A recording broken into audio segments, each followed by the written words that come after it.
It doesn't make you want to throw up. For failure. It's the most annoying thing on two legs. What a bore fest. Who cares about the funny? Just bring me the porn. Aren't we dumb? Hee-hee. Opie. Oh, do you want to play? Anthony. I will beat children about the head. Jim Norton. I'm dancing. I'm a naked whore. It's indescribable. I'm trying. It's like a rape that's covered by insurance. Some of the comments they make are uncalled for. Why are you crying? The virus finally hit him. Well, with Jimmy, you never know. It could be AIDS. No. Yes. It's the Opie and Anthony Show. The virus that spreads from town to town across the U.S. of A.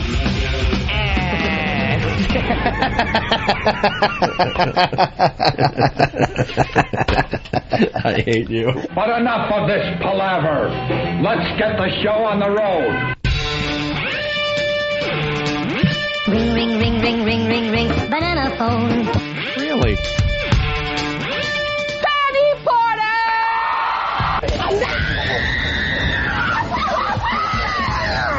Ba ba ba ba ba ba ba ba ba. What do you say, Al?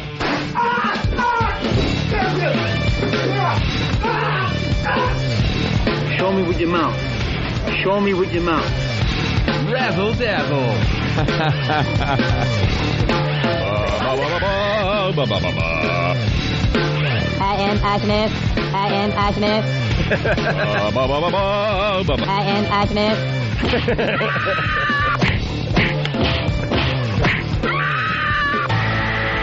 This is how some people are waking up, you know. Yeah, their clock goes off and this drivel comes out of it. Hi, welcome. This important radio show. Very important. Oh, God. The most important radio show in America. Ever in the history of radio. Ba, ba, ba, ba, ba. Good morning. Welcome to the Opie and Anthony Show. Hi. The ONA virus spreading across America and spreading throughout my lungs.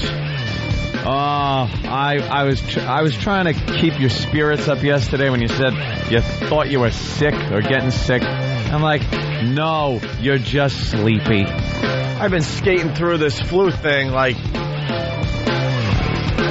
you know, everyone getting sick around us, and I'm just dodging the flu left and right. Ducking, bobbing and weaving. Sure. Little rope-a-dope with the flu. And then late last week, I had to say it. I'm like, you know what? I don't think I'm going to get the flu this season. You jinxed yourself. I'll tell you why, because just about everyone that works for us has had the flu. Ant doesn't count because he's like a cyborg or something, and he's bizarre. He gets sick like once every 3 years. I am Agnes. And then you got Master Poe. He got sick. Then Tom Chiusano was sick last week. He took some time off. Steve was sick. All around me. TB ward we work in. All around me. My girlfriend was sick. Family members sick. And I'm just weaving in and out. And then of course, I think it was Friday. I said, man, this flu thing, I think I might get a pass this season. No. And I've been, like, doing the soap religiously. Oh, washing your hands like a maniac? Oh, like crazy. Wiping down surfaces. Because I was reading an article like it, you know, somebody has the flu and they're in a hotel room and they just use their doorknob. Yep. You know that the flu like lives on that doorknob for like a day. Can't be that long, can it? That's what I read. I don't want to. I'm always reading, always getting knowledge. That's what I read. Feeling better though. I woke up this morning and the phone was right there. And I said to myself, I'm calling Ant. This is stupid. Can't. Too many people know when we take off. Huh? Too many people know, and, you know, we can't take off. It's not like a real job. You call your boss, I don't feel good today. Yeah, I'm not coming in. Okay. Well, feel better. We'll see you tomorrow. Click, and that's it. They never believe the guys at work kind of know, but for the most part, that's it. Here, it's like, where is he? Speculation thread. They didn't show up. I think it was because the bit they did yesterday, they got in trouble for and shut up.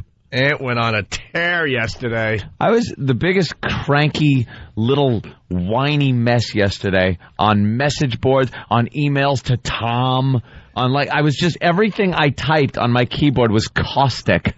I was just mad. Just pounding away. Yeah, hitting the keyboard hard, just all angry.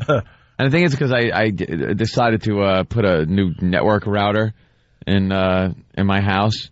And it's just always, it doesn't matter how simple installation. I know what goes into putting a network router in. It's not that big a deal, but I can never just immediately, right, like they say, hook it up, get everything working on a secured network, secured wireless network, so no one driving in front of my house can log into my system, to secure it and have it work where I'm file sharing and everything through my PCs and my Macs and everything working fine. Sure. I finally get it done, and, I change the router and try to do it over again, and, coming up with the MHC numbers for the security and everything. I was livid. Hours later, I'm just going, why? And then I decided to take a little break and read some of the message boards and check emails, and that makes me even more livid. Oh, the latest one is they're convinced that we're in cahoots with American Idol. Ew. Dude, this jackass. It's posts like this where I say, once again, eat your own, especially when it's obvious that someone is just trying to be a buzzkill. They were. But it's that one guy. What are you going to do? First of all, you can't ban him. You can't throw him off. He just signs on under another thing and then starts bitching about being thrown off and that. But the other people kind of jumped on board and said, dude, what's your problem? He posts about American Idol, and he doesn't like our American Idol conversation. Fine. I got no problem with that. And this is where people say, and I even posted this is where people go, those guys can't take criticism. Because, I said I didn't like the American Idol breaks, and I get jumped all over. No. You could not like anything on the show. It doesn't matter to me. We can't take stupidity. It's opinion. It's objective. It's subjective. It's one of those things where some people will find it funny, some won't, and there's no right or wrong in that. It's your taste in things. But then read the post. You'll see what I wrote. The a-hole I just strung together. Writes about how he's right that it sucked. The breaks that we do on American Idol. And then how we're in cahoots through, I guess, Tom Chiasano and the sales department here with American Idol to talk about it. They make us talk about it, and it's some kind of payola thing. So now not only is he blatantly lying, he's accusing us of being criminals and accepting some type of payola money for mentioning a TV show. First of all, he doesn't even understand how payola works. So I told him to stick to squeezing the handles at gas pumps and leave everything else to everybody else. And then he informed me, I don't pump gas. I'm an exterminator. And then I implied that he was breathing in too much insecticide fumes because he's retarded and he got everything wrong. And it's those posts where it's like, well, no, I'm right. It's like, no, you're not. You're not right. We're talking about a show that did 35 million people. Yeah. We like it's to a talk popular about, show. We like to talk about things that maybe the audience is into. And we're not discussing it like, hey, seriously, let's get into American Idol. What did you think about that? We're goofing on it. We're doing it in our inimitable style. We give it our own little, of course, angle or whatever. Little twist. Little twist, sure. But then the same idiot will turn around, or idiot cohorts on various message boards will turn around and go, those guys, man, you see? Just can't take a little criticism. That's not called criticism. So I told him to do awful things with his mother's awful parts. we make fun of the contestants on American Idol. As long as we clear it with them first. Right, it has to be cleared. Yeah, they say it's okay. Through Tom, because the money that American Idol spends for us to talk is just huge amounts of money. Douchebag! And if the guy would just listen to the radio show, all his questions would be answered. We actually... All of them? We're not in with American Idol on any level. We're not going to get any American Idol contestants unless something drastically changes, because Jay Moore and Anthony called the publicist for American Idol the C word. Yeah. More than once. So how can we be in cahoots if we're calling her the C word? There's no cahoots. During our Taylor Hicks interview last season. No cahoots at all. How can we be in cahoots? Cahoots. Are you kidding me? I just want to say cahoots. Cahoots. It's a cahoot. And we do give it our own twist, man. Talking about that poor girl's father and how we want to beat him up. See, what other radio show's talking on that level? That had nothing to do with American Idol. That could have been any girl on any TV program, reality show, anything doing that. But you know, it's the guy worded his post like we were doing Z100 breaks on American Idol. Right. Let's hey, we're going to take your votes. Who do you think ought to be voted off? Let's. So he is like, if the powers that be, I believe that, yes, that was on Whackbag, want to just spank him. Make it so when he logs on, it goes to that endless loop of male porno and just keeps going and loads his computer up with it. Blank cave. The guy just blank cave me off. pictures. Blank cave pictures. Just a cave. and gaping and whatever other pictures of male parts, just send it to him. Keep sending him those. Fill up his inbox with the worst male pornography you could possibly find because he's a douche. There you go. Let's say hi to... Whoa, what's going on? Okay. Dave in Riverhead, you're on the Opie and Anthony show. What's up, Dave? Hey, what's happening? Hey, Dave. 3,000 people walking around poking homeless people today. Do you know that? Yeah, it's Poke the Homeless Day today. Yeah, we're counting the homeless today. Yeah, they're counting them. They're trying to figure out. They wait till the middle of friggin' winter to see how well their get homeless or help homeless people. They're not helping. Campaigns are doing. They're not helping. Here's what goes on, and I found this out because we had done the homeless shopping spree, and they were counting their homeless in Boston. And really fast, why do they do it in the middle of winter? Why won't they do it in the middle of summer when there are more homeless people out on the streets? It only makes sense for them to look good. That's all these guys want to do. Maybe they're less mobile during the winter. I think they are. They're kind of easier to find. Maybe because they're not. Maybe they're not as confused because in the middle of summer it could be just a drunk. Yeah, exactly. And they kind of some dude with long hair that just got to have a bar. Hey man, I'm not homeless. They congregate in the winter in certain areas that are warm and safe and things like that. So I guess they're easier to find and count. And it's they did it in Boston. We caught a bunch of hell because we were running our homeless shopping spree at the same time they were counting the homeless. So they pulled this hypocritical bull crap on us that we were exploiting the homeless. Meanwhile, what do you think they count them for? I don't know. They count them because they get federal funding. So why can't they just a certain amount of homeless that they have? Why can't they just make up the numbers? Or they got like some they actually official? Have to go through the motions. But Dave's right too. They have to poke them.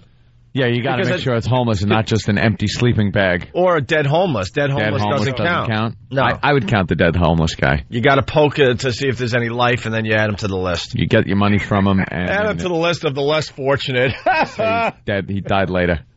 The less fortunate.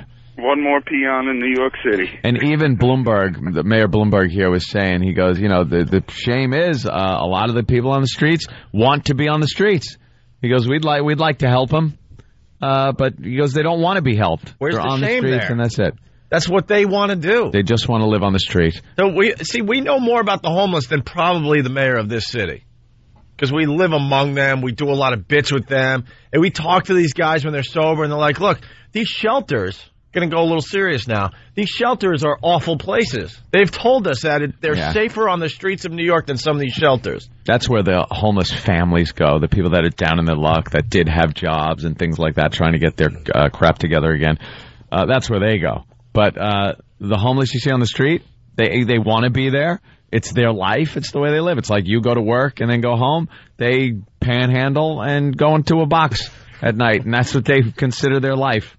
All right, fellas, I got to run, start my truck, and get rolling here so I don't end up homeless. All right, Dave, thank you. Tell us everything. Turn the key, hit the gas. What else do you want to tell us? If you got something for the show, 1-866-313-FREE. We say hi to Mike in Smithtown. Lots of Long Islanders checking out the show lately. What's up, Mike? Hey, how you doing, guys? Iron Worker Mike. The reason why they do it in the winter is because the smell in the summer, so everything's frozen to them in the winter. The homeless do smell less in the winter outside. Exactly. You don't pass by a little alcove and smell the homeless. Yeah, there you go. He's got a point. All right, guys. So love the show. See you later. All right, thank you, Mike. Yeah, they're probably in little warm areas in the winter. They're not going to be just spreading around all willy-nilly being homeless. Just all over the place, scattered about. Laughing. Yeah, it was creepy on the news. They had some girl with like just a clipboard and a pen. And one guy's poking a sleeping bag outside of a church or something, and she's just like making check marks. Yeah. Trying to get an accurate count. How do they know if they spray paint you with, like, yellow? How do they know they counted you already? Hit him with a paintball. What are you doing? Giving you dignity. You've been painted right on their face. Yeah. You've been pawned. This stupid big beard. A big B for bum. You are a bum. Hey, we got one of our homeless bits we can play today as we go to break. Yeah, Jimmy's back from Sacramento. We'll get an update on what's going on out west. I want to hear what's going on in Sac. And I want to talk about the stupidest woman in New York. Oh, yeah? Wow. Oh, hey, that's a great tease. We'll do it next. I have no idea what you're talking about. Trying to think of who it could be. All right. Regurgitated, yes, as we go to break. It's the Opie and Anthony Show. Check this out. From Stinko Records, it's the new collection of covers from America's favorite derelict. I'm the original Golden Button. Tippy Tom, Regurgitated. Tom Jones. It's not unusual to be in love without words. He's drunk, smells like feet. It's not unusual. And he's forgotten most of the lyrics. Tippy Tom, Regurgitated. Choose up your favorite pop hits. She's a lady. Whoa, whoa, whoa, she's a lady. And spews them back out, dirtier, grittier, and stinkier than farts and old beer. But the lady is mine. Or something like that. From your favorite haunting melodies. Riders on the storm. Something like that. To your most cherished classic rock cuts. Come on, baby, light my fire. Tippy Tom hunkers down and craps all over him and refuses to wipe. Trying to set the night on fire! And if you act now, you'll receive Tippy Tom's tribute to the town he calls home. I've been stuck on Frank Sinatra. Start spreading the news. It's Old Blue Eyes. I'm leaving today. Meets Old Crusty Eyes. I'm gonna be a part of it. New York, New York. It's a sappy salute to the city that broke his spirit, crushed his dreams, and left him strange men for cheap wine in the Port Authority bus terminal. If I can make it here, I can make it. Tippy Tom. Anywhere. Regurgitated. It's up to you, New York. New York. That's my vote. Wrapped in a special carrying case, brown in the back, yellow in the front, just like Tom's underwear. Call 1-800-NO-T-CELL right now for your copy of Tippy Tom, Regurgitated. Any more requests? Hear what everyone else is talking about. O&A Uncut and Live, continuing the show on XM Satellite Radio starting at 9 a.m. Eastern. Visit xmradio.com to subscribe. It's the Opie and Anthony Show. The Opie and Anthony virus. Are you ready? You're checking out the Opie and Anthony Show. The O&A virus spreading across America. Thanks for checking us out this morning. Before we continue, a quick sing-along.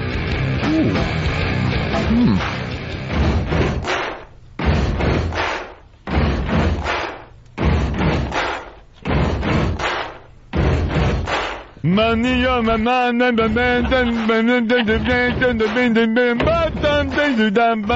band. You been this in your mind and the fat.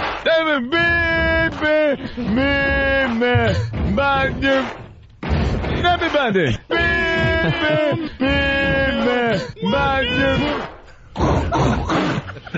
That's why we get the big bucks. We'll get into that a little later, but put some music. Nice. Yeah.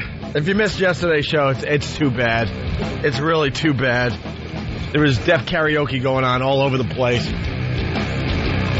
We'll explain to Jim. And for some reason, they only like 80s music. I don't know why. Yeah, it was a whole bit. The Bohemian Rhapsody, the boys took it, and they made something out of it. Yeah. Later on this morning, we'll play that for you as well. Jim Norton back from on the road. He was in Sacramento over the weekend hearing nothing but rave reviews, Jimmy. It was lovely. Yes. Oh, it was lovely. What a dumpy town Sacramento is. Really? No offense. It's like Albany on the West Coast. Oh. It's kind of just depressing and silly. Sorry. They have nothing to be proud of. Oh, certainly don't. San Francisco's so close and so much better. It's just in the middle of nowhere. I drove through Sacramento going to the West Coast when we had our time off, and he is right. Oh, yeah. No reason to stop. That's what I did. I think I found a Starbucks. Through it. I found a Starbucks because I needed some coffee to stay awake. That's what they were good for. I had to pick up a fire truck with my father. Yeah? In Sacramento. Why were you guys picking up a fire truck? Well, there was this thing my father was involved with. Many occupations, He never held a job. Boy, here we go. Never held a job too long. Yeah. And one of his occupations as a welder was he was putting together these things that went on the back of these fire trucks where the fire department could fill the oxygen tanks on site. So if there's a fire and they need a lot of oxygen, they could fill their tanks on site. So they had these, you got to fill the tanks in water. So they had this whole rig that was put together and went on the fire truck. And there was a prototype fire truck that he had to bring down from Sacramento all the way back down to Capistrano, which is like between San Diego and L.A. So he goes, hey, take a ride with me. So I'm like, all right. So we drove up in a rental car and then drove back down in a fire truck with him driving, of course drinking, and like half an hour into the trip, we're like drinking beers, and the sirens and lights are coming on, and we're just zooming down, going over what they call the grapevine out there, and just like drinking beer and just having a blast in a fire truck. You had the greatest childhood ever, right? Oh, no, I realize it's... You come from a broken family, no doubt. It twisted me a little. It twisted me a little, but it was like, if you look at it from the outside, it's a kid's like wildest dream come true. Everything that a kid wanted to do, I pretty much got to do, like these wild things with guns and fire trucks and dune buggies and girls and horses, drinking, like it was a great thing. But then being part of it at the time, it was like traumatizing. But now that I'm an adult and can look back on it, it's like, wow, that was a childhood. That was like a wild childhood. Yeah, Anthony was shooting guns at 11, 12. Yeah, like hunting. Lost his virginity at 13. Yeah. To a girl that his father brought him. Well, she was a friend of the family. She was 19. I told that story, by the way, over the weekend. Did you? Oh, God, huge laughs over your horrific upbringing. When did you realize that when did you realize you could get away with anything with your dad? It was weird because his priorities were so screwy that I couldn't get away with everything. Like, I could do things that were just, he would let me do things that were ridiculous. Wait. Like, here, stay on this bull for 8 seconds, and you could drink a beer. Okay. So I'd get on, and they weren't full-size Brahma bowls, but they were, mid-size Brahma. But you weren't a full-size human. No, I wasn't. And it wasn't like a bull riding place either. It was just pretty much a riding arena, and jump on this bull, and, hold on to the rope, and they let you out of the gate. And, I'm on my ass in like 4 seconds, and he gives me a beer anyway, so it kind of made me How feel old good. were you? 13, 14, around there. So it was one of those situations where I could get away with stuff like that, but he would like get real pissed if like my brother was smoking pot at the time, and he found some pot on my brother, and that was just it. He'd like, poo, smack in the face. Or then, he was so irresponsible with money and everything. So there were like nights where I'd be starving. Like, there's no food to eat. The horses had hay. But plenty of money for drinking. We didn't have it. Yeah. There was like plenty of tall boy buds for him and everything. Plenty of drinks around and plenty of food for the horses. I'm like, hey, Pop, we eating tonight? Oh, wow. Oh, wow. Okay, find something in the cabinet. And I'm looking around at like rice and friggin' like a potato. And all with eyes growing out of it. It was horrid. You grew up on the set of Mice and Men. Yeah, it was. I swear. It was. So one time I grabbed I grabbed these quarters out of his room and went down to the thrifty drug and discount store out there for you California listeners, and grabbed a handful of quarters and bought some ice cream sandwiches. A whole box, and I just sat behind the store and ate every single ice cream sandwich in there. And he realized I had stolen the quarters, and he goes, "What'd you spend it on?" And I was like, "I was hungry. I bought ice cream sandwiches and I ate them." And he was like, I bet you bought some of those goddamn model rockets, because I was into model rocketry at the time. And his hand just wham right across my face. And the only reason, I'm like, oh no, I was hungry and I bought the goddamn ice cream sandwiches. And he hit you because that was his beer money. That was probably the beer money, and that's why he was pissed off. Yeah. Hey, let's say hi to Mike in Cleveland. Mike, what's up? Hey, I just got to tell you guys, I love the deaf karaoke. You do, huh? Oh yeah, it's the best. All right. Thank you, Mike. No problem. Speaking of deaf karaoke, we played this late in the show yesterday. This is an actual deaf person doing karaoke on YouTube. We're still trying to figure out what song he's singing here. We're thinking Patience by Guns N' Roses. We're thinking Baby I Love Your Way by Peter Frampton. We're thinking Knocking on Heaven's Door. I had an answer somebody gave me last night on MySpace. And really? I forgot. All right, well, let's take a listen here. I'm trying to think. And help us out. We're trying to figure out what he is singing right here.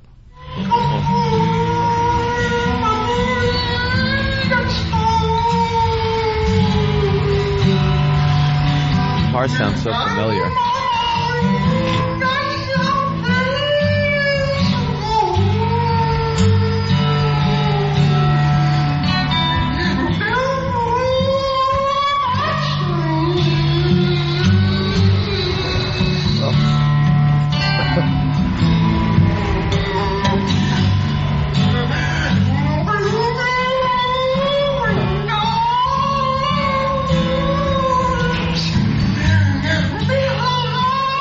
Basset hound. Chasing prisoners.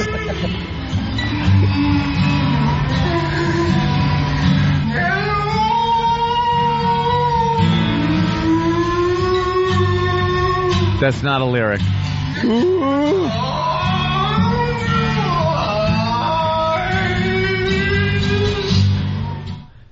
See, that's not. Those aren't words. It has to be words for it to be a song. I have no idea. It sounds a little bit like Knocking on Heaven's Door, the guitar work, or a little Patience by Guns N' Roses. But we're trying to figure out what he's singing there. Is that a goof or is that somebody really singing? No, that's really deaf karaoke. Person. It's deaf person. By the way, we got 2 dentists that will give people Novocaine for our deaf karaoke day.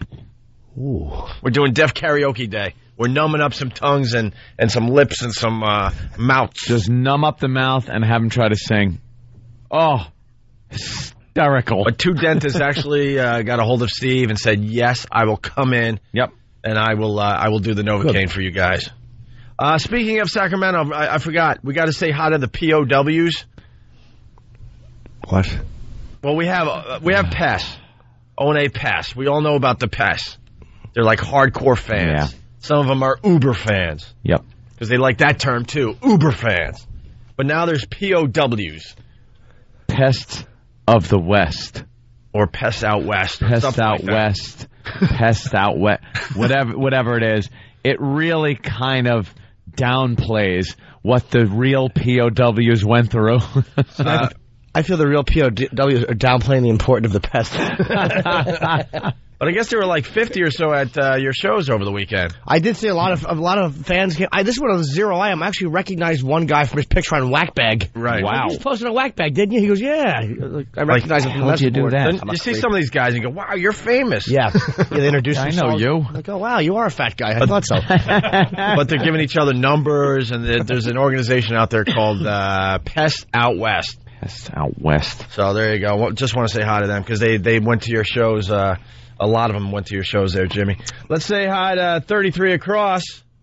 Hey, boys, that deaf guy sounds like he's singing Wild Horses. Yeah, someone suggested Wild Horses yesterday. We got another one guessing Knocking on Heaven's Door.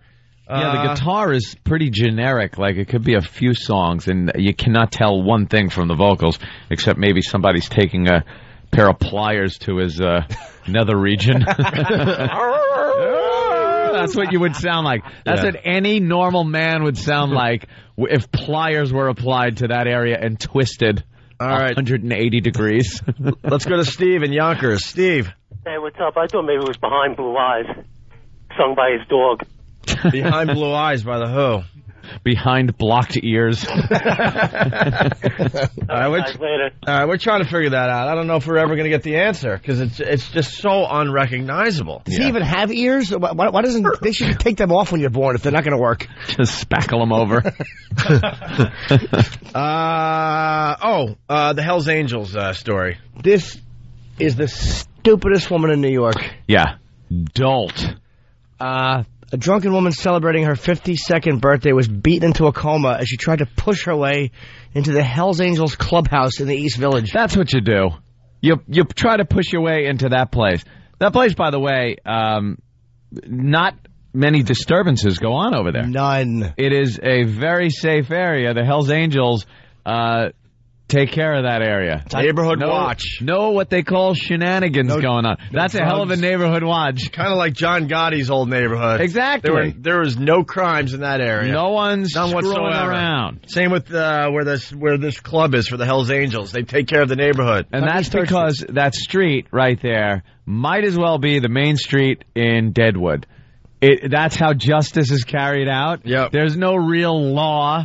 It's just whatever they feel they have to do to keep their street the way it is, they will do it. Would you ever try to get into a Hells Angels club?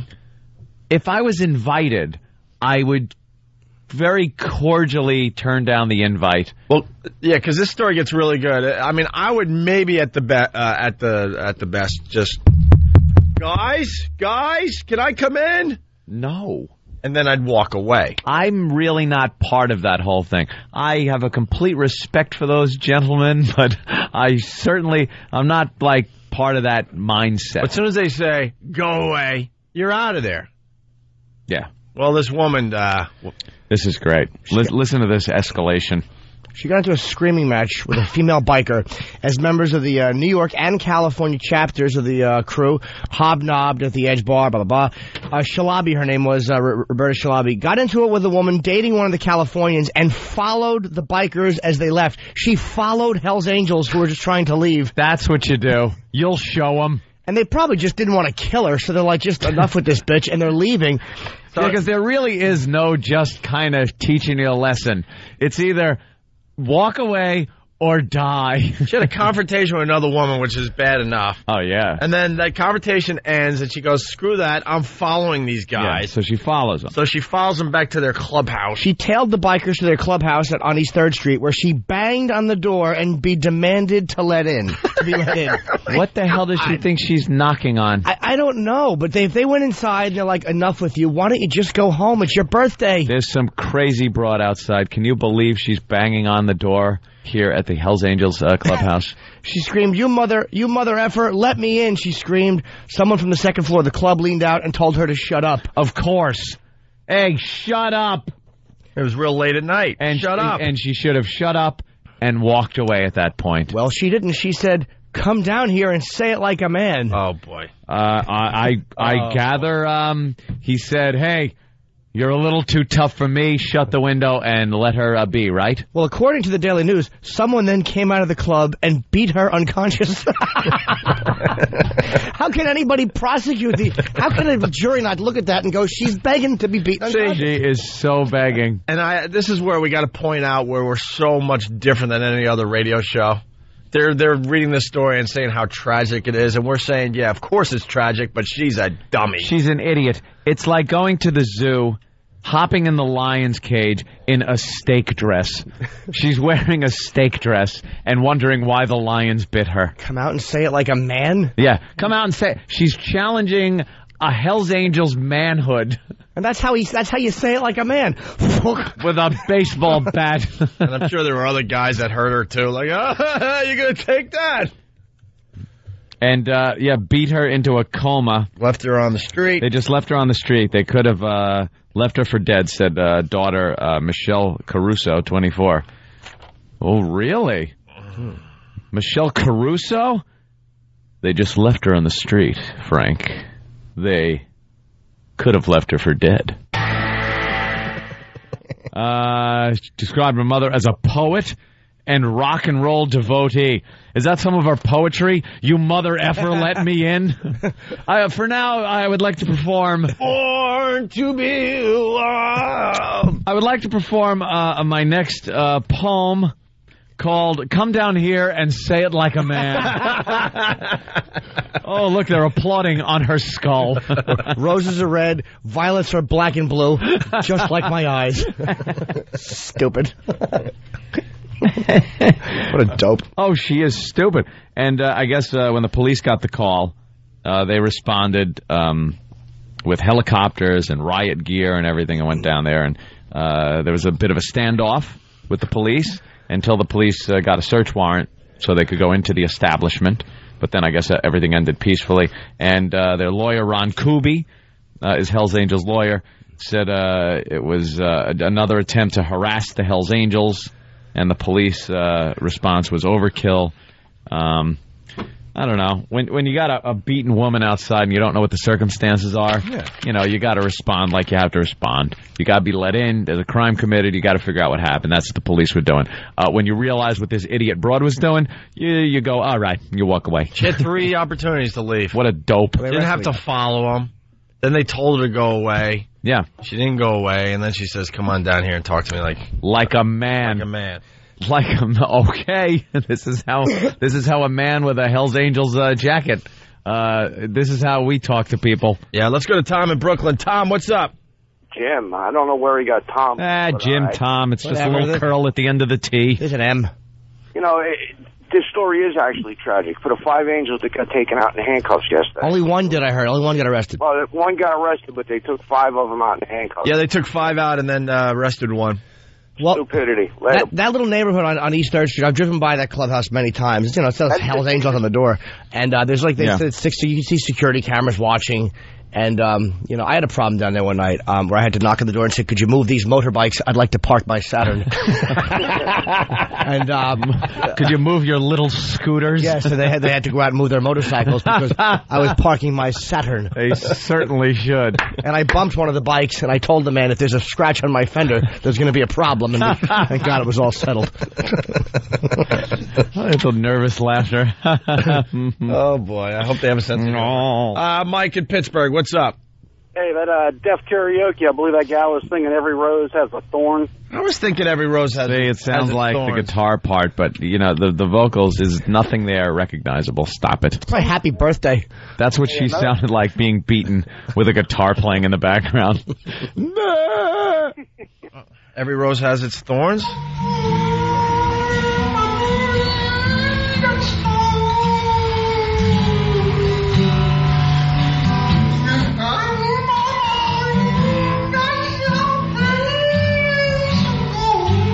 Maybe he's doing the guitar part.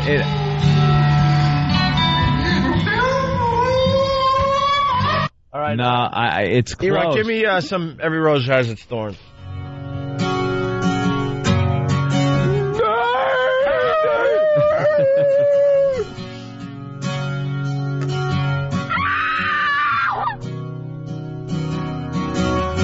We've both All right, we don't have time to go through the whole freaking song. I wish he would bang on the Hells Angels door. Sounds like he did. Go bang on the Hells Angels door. Well, yeah, that's absolutely a tragic story today. Tragic. But stupidity. Sometimes you got to know when to walk away. Yeah. Sometimes you got to just know to just. You know, a lot of people giving the cops grief for their response. How could you give them grief? That is a situation where you got to go in there, and for everyone's safety, you go in like that. That's Anthony Cumia talking. No, I'm just saying. I'm not saying bust up the joint or harass people, but for both parties' safety, you have to cuff certain people. You don't arrest them. If need be, you do. But, you know, some people have to be cuffed for their own safety and for the police while they get to the bottom of things. And, again, this woman sounds like she's an idiot that should have walked away. Yeah, I don't find it to be it's tragic if you're walking and you step on a guy's foot and he's a Hell's Angel and 6 of them hit you. Right. That's tragic. Yeah. If you knock on their door and say, "Come," you're basically saying, "Could you come punch me in the face, please? It's my birthday." Right. Happy birthday. Yeah. Whammo. Yeah, you're not going to have a cute little debate on the sidewalk. Yeah, she followed them back. Right. She's dumb. Hey, Bill in Philly, what's up? The name of the song is Helpless by Crosby, Stills, Nash & Young. Or Neil Young. How can you tell? I just know the song well. All right, let's get Helpless. Let's hear... Is it Helpless or Help Us? Helpless. Helpless. From the second album. All right, so no need to argue. You can really hear Helpless in there? I certainly can. Big fan of Neil Young. All right, hold on the line there. You got it there, E-Rock? Should be a song called Useless, and then it'd just be about his iPod buds. Just singing a song about everything that's useless in his life. Just walking around his apartment pointing at things and singing, useless. Volume control. All right, Bill, just stay on the line, but be quiet. We're going to play a little piece of Helpless by Neil Young.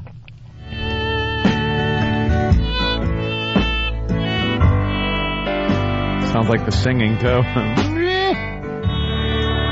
By the way, Bill, what part is he singing? The chorus. Oh, the chorus? All right, we'll get into the chorus. There is a town in North Ontario. Dream, comfort, memory, despair. Love Neil Young, by the way. He is good. In my mind. Yeah, it would be nice to hear these songs when he's in concert, but you won't. All my changes were there. Here we go. It's E-Rock's song, Useless. Blue, blue. Get to the chorus. Second little verse. Yellow Moon on the Rise. Yellow moon on the rise. Big bird flying across the sky. Here it comes. It's coming. Here we go. Na, na. Throwing shadows on our eyes. Leave us helpless, helpless, helpless. Hearless, hearless.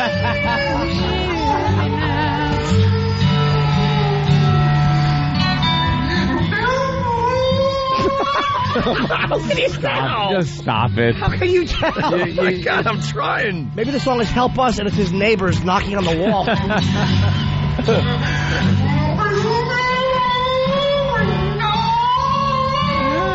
You know what? Bill might be onto it.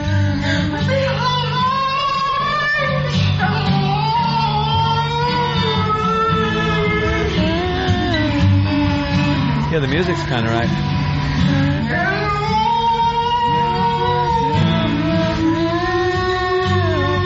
It's kind of there. But this guy's a terrible singer. He's like singing when there's nothing. Might be. Hey, Bill, you might have figured it out. The music is right. Yes. Yeah. Yeah. The vocals, sorry. He's, That's what you want to call them. hey, that's not bad, though, to figure out the guitar work, because it's so distracting. He wants The singing's everyone- so distracting. He wants everyone to be deaf and just thrust ice picks in their ears so they don't have to listen to that anymore. All right, I say we got the answer. It's I Helpless. say until I hear anything better, yeah. Very good, Bill. All right, I'm punching out. All right, there he goes. Bill Have a from good day. Philly. That's Thanks, a lovely song by Neil Young. That's the advantage, too, of living life being so centered on one little group of music. Now I'm finding all this new stuff, and it's all from 1977. New stuff is 40 years old. I'm such an ass. That's great. What is that called? Knocking on Heaven's Door? You idiot. All right, you want to figure out something else today? I'll give the people an easy one going in a break. That was Riddle hard. Day. It's Riddle Day. Riddle Day on the Opie and Anthony Show. What is going on? Riddle Tuesday. What is going on in this fine clip? The faithful listeners know. The new listeners will be driven crazy today. We're lit. We're lit. We're lit. Oh my God. And shoot.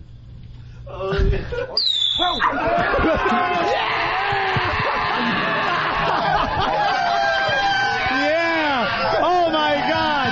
It was beautiful! It was beautiful! She fired a bottle rocket! Yeah. That was a good one. Taking it right to the edge today. A bottle rocket. Hey, do we have that video anywhere? That was like the Mission Control's response when they heard the Eagle had landed. Jesus. It's a bottle rocket, people. We're all, tears coming out of our eyes, patting each other on the back. Smelly bottle rocket. We took it right to the edge, didn't we? Al. Okay, Al. What do you say, Al? Hey, we okay, Al? Okay, launch the bottle rocket. We faded just in time, right, Al? What do you say, Al? What do you say? Hey, is that video up? All right, you're going to get some hits today there, Steve. Yeah, it's up on OpieandAnthony.com. The answer to that riddle is up on OpieandAnthony.com. Classic. And we will continue. It's the Opie and Anthony Show. The Opie and Anthony virus.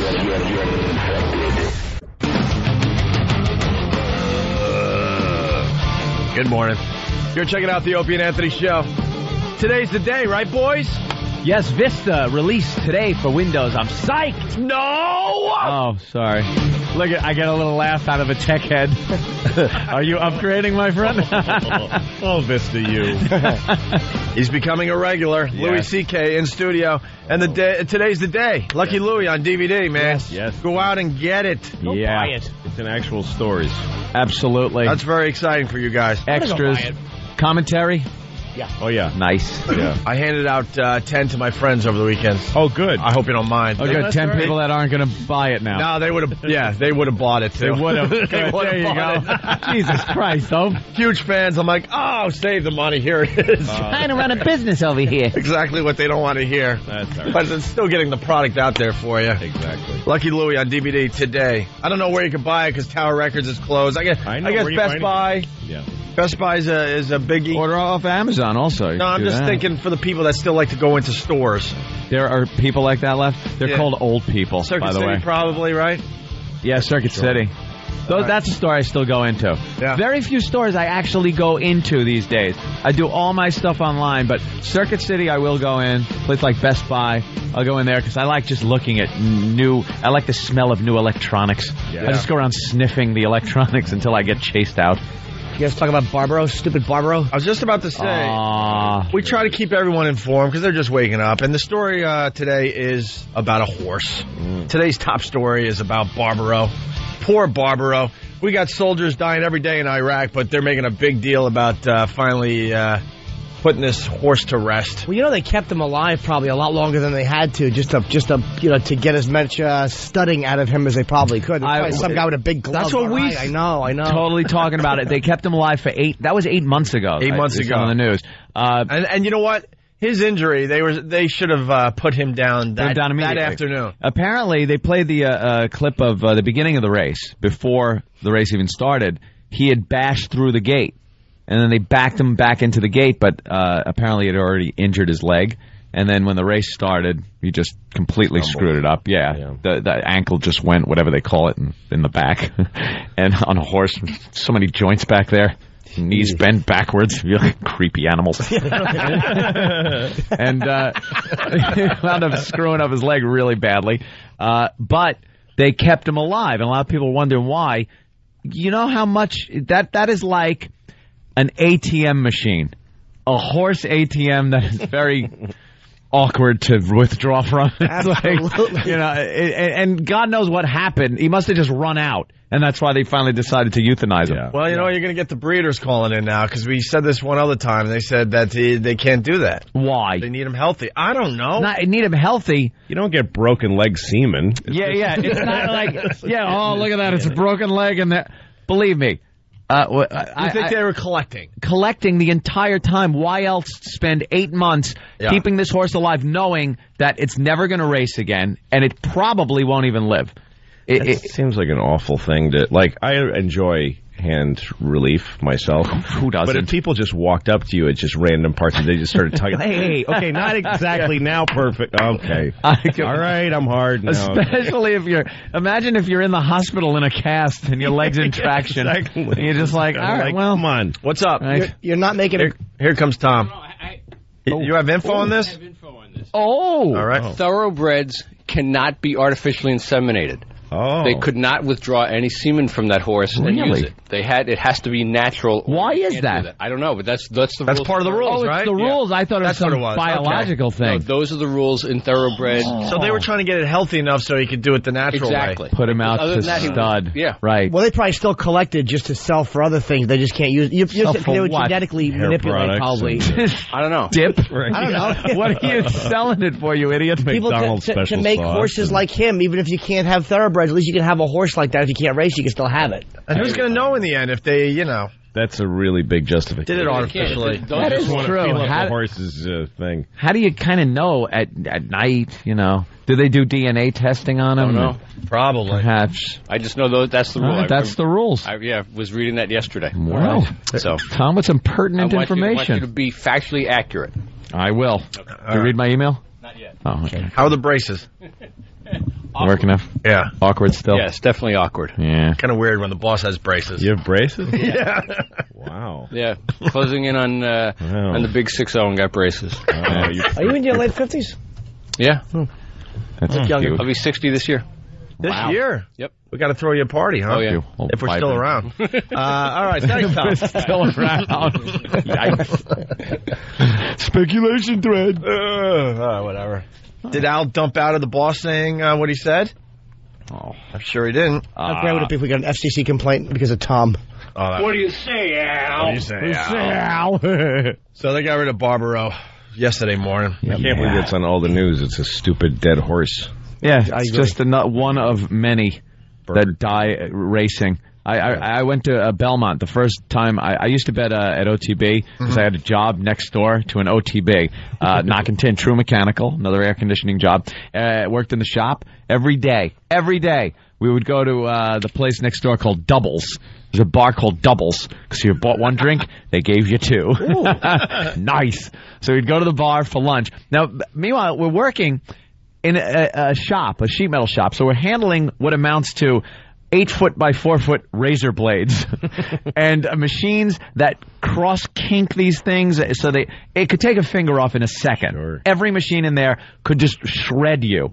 And we would go to the bar for lunch and just get tanked and bet on the horses. We'd go to the OTB next door and spend all of our like $350 a week that we made betting on the horses and drinking at the bar and owing the deli money because we couldn't afford to pay him that week. It was just an awful, awful situation. Well, all those places are owned by the same guy. Yeah, obviously. Same guy who just giving them place, open the doubles. And deli doubles, OTB. Yeah. We'll get all of this stupid tin knockers money. Yeah. And I bet on the horses and decided one day my brother says, let's go to Belmont. Belmont's opening day. Let's go down there. So I go down, make a big bet. It's my first, because everyone told me the first time you go to the track and bet on a horse, you win. It's just this beginner's luck thing. And it really does happen a lot. I've seen it happen. Went down there, bet on a horse. This horse is in the backstretch, and I see like a puff of dust from the track. And I'm looking for my number. Nothing comes around. He just died in the backstretch. He actually died. Actually just died. Whether his heart exploded, his brain exploded, something just went. He died right in the back. And I'm just standing there with my ticket. And I was all excited. Yeah, go! You should win something. You should win something. There should be a window special for a dead horse. If your horse just dies, one of his shoes to hang over your door. Can you bet that luck. There should be win, place, die. Yeah. Win, place, or die. Yeah, it was a memorable moment at the track. But it happens all the time. But they're making a big deal of this because everybody got all into it. But like Ope points out, soldiers are dying on a daily basis, and they're not getting the airtime. They don't get half the attention or sympathy. Nope. Hey, we got to get into this. I can't even say his last name because I don't care. Daniel Negreanu. I almost had Negreanu. I almost had it. Negrano. I've heard people. We had a run-in with this guy over. It's got to be close to 2 years. Didn't we go out there It was April of 95. April of 2005. April 2005. So we're closing in on 2 years ago, and the guy's still talking about his confrontation he had with us when we did a broadcast from the World Series of Poker. Was it in L.A.? No, it was one of the World Poker Tour celebrity tournaments. Yeah, Anthony, a big poker player. So we went out to L.A., and the deal was, throw Anthony into the tournament. And while he's playing cards, we would interview a bunch of celebrities that were also playing as they were getting knocked out. Now, one of the problems here, the celebrities are fine because it was a celebrity pro poker player tournament. So one of the things, the celebrities are fine. These guys sit down with the celebrities and had a great show, great time and everything. The poker players now, who wants to talk these to those guys don't know anything about poker. No. I'm a poker fan, so a couple of the people I would have definitely liked to sit down and spend a little time chatting about poker. Poker kind of is taken off. It kind of fits our demo. I would have liked to have talked to Daniel Negreanu about some poker. But where's the problem? I was playing a Poker tournament. talk stinks. It doesn't stink. Where's It stinks where's to the you. problem? It stinks to you and Jimmy because you don't play the goddamn game. It's huge right now. Would you like to talk about the river for 20 minutes? No. Or would you like to hear me going after Ed Asner? Right? That's what I said. The celebrity portion is fine. I'm totally into that. The Daniel Negreanu situation, I would have liked to have sat down with him and even 5 minutes just talk a little poker with one of the superstars of the game, Daniel Negreanu. Here's how poker talk should go. How'd you do? I won. Cool. All right, so no, it's a thing. There's a thing. There's a whole vibe to it. It's like you guys. But they're you guys just fat dudes, and they're just their wives have black eyes. And they're so proud of them. And it's just it's a very especially with people in our demo. They've taken to the game. No, what was very dangerous was you leaving the show to play poker because then there's no filter whatsoever. There was no good cop in the situation. Trust me, Ant could be a bad cop as well, but in general, he kind of keeps things balanced at times. In this situation, I would have, liked to have talked to him about some poker, and then you guys could have done what you do, and I could have talked to him about poker, and perhaps he wouldn't have left thinking like he was dropped into a snake pit. Yeah, sitting in was Joe Rogan. Joe Rogan, which completely just let loose on the guy. Completely. Saying how his ex was having sex with a black guy. Yeah, because he had just broken up with his girlfriend, and instead of being sympathetic, Joe Rogan piled on and just gave this guy thoughts and images in his head that he obviously didn't want with a freshly broken up relationship. Right. Which he talks about yesterday on his blog. Yesterday? This is almost 2 years ago. Well, because he had another angle on it, so he had a recap. Okay. And the first 3/4 of his blog is recapping what had happened 2 years ago at the Commerce Casino in Los Angeles. Were you on Last Comic Standing, Jim? I did back in 2003 or whatever. I did 2 episodes. Okay. Then he had to leave. I had a contract. Yeah. No, I was going to do it at the time. I wanted to get in the house because I figured that most of the guys are not funny on reality TV. I'm like, where else can you be on television unscripted? And I wanted the idea. How great would Last Comic Standing be in the house where a rape was involved? That would have really made the news. So, and he's saying that Joe Rogan wasn't funny in the least. Well, Joe Rogan was hilarious that day at his expense. Perhaps he didn't feel Joe Rogan was funny being the brunt of Joe Rogan. Right, yeah. So that's like somebody watching somebody at a firing squad. Yeah. And the guy that's being shot isn't going, wow, that guy's a great shot. But the guy watching went, wow, he hit him right between the eyes. Well, and of course he's not going to appreciate his humor. Now I know who the guy is, but at the time I didn't know, didn't care, still don't care. Kid poker. Still don't care. Guy's huge. So, we got to make some good radio, and he somehow lets on that he just broke up with his girlfriend, and that was the that was the end we needed. Yeah. And Joe Rogan destroyed him. And he could have walked away at any time, but he did not. He was being cordial by sitting as there. We're talking about how his ex is getting banged by a black guy? That's cordial? He even said that he was stunned. He didn't know what to do. That's being a wimp that you're sitting there taking that. But it was funny. It was like nobody was really attacking the guy for real. It was a goof. Yeah. Like, that's what we do to people. That's what we do to each other. I mean, I don't think he expected it. Right. I think he had done some radio, so I think he expected a typical kind of radio show. And that wasn't what we did. He said we came off like very unorganized and stuff, but that's the show. Can I read that? Yeah. So this is part of his journal that was posted, I guess, yesterday or the day before. I don't know. Anyway, so I'm pulled in to be on the show, and it just comes off like a completely disorganized mess. Yeah. That's our show. We kind of take that as a compliment. You should because produce it. That's our show. That is our show. We want it to be where you don't know what you're going to hear next. We want it to be very unexpected. And some people fit that environment very well. Other people, especially if they're not expecting it and aren't used to that, they don't take it very It just seemed like utter chaos with no coordination whatsoever. I'd done several radio shows before and had never quite seen anything like this set up. Well, that's why we're more successful from all those other dumb shows you did. We'll take that as a compliment. You could put that on something. You did a lot of safe radio where they asked you dumb poker questions, and most of the listeners were like, "Who gives a crap?" They just let you run your mouth. Talk to him about poker. Well, you got to really try to make sure the cards you have are the cards, and that they're not other cards. Right. And then when the cards come, and hopefully they all match up, and you get some good hand money. And that's why we're successful. Those other shows aren't syndicated all over the two countries. They all have. So you get a card. How come your wife's with a black? What? Right. That's what they want to hear. And Joe Rogan brought up a very interesting thing. People break up with girls all the time, and then do you wonder if they're banging someone? You do wonder, but you don't want a guy 2 inches from your face yelling that a black guy is having sex with your freshly broken up girlfriend. No, I think you can defend that from it was funny, but not like, hey, it's a legitimate question. A fellow loses his girlfriend. Is she with a black guy? It was funny radio. You meet a poker player. In our world, it seems normal. I think that Barbara Walters would have asked that question. Right. I think that, It was funny radio. Everyone enjoyed it, except for the victim of the whole thing, which was Daniel. How could you blame him for not enjoying that? And then Daniel writes, they weren't prepared at all, didn't know who they were speaking to, knew nothing at all about poker, and had no idea what to ask me.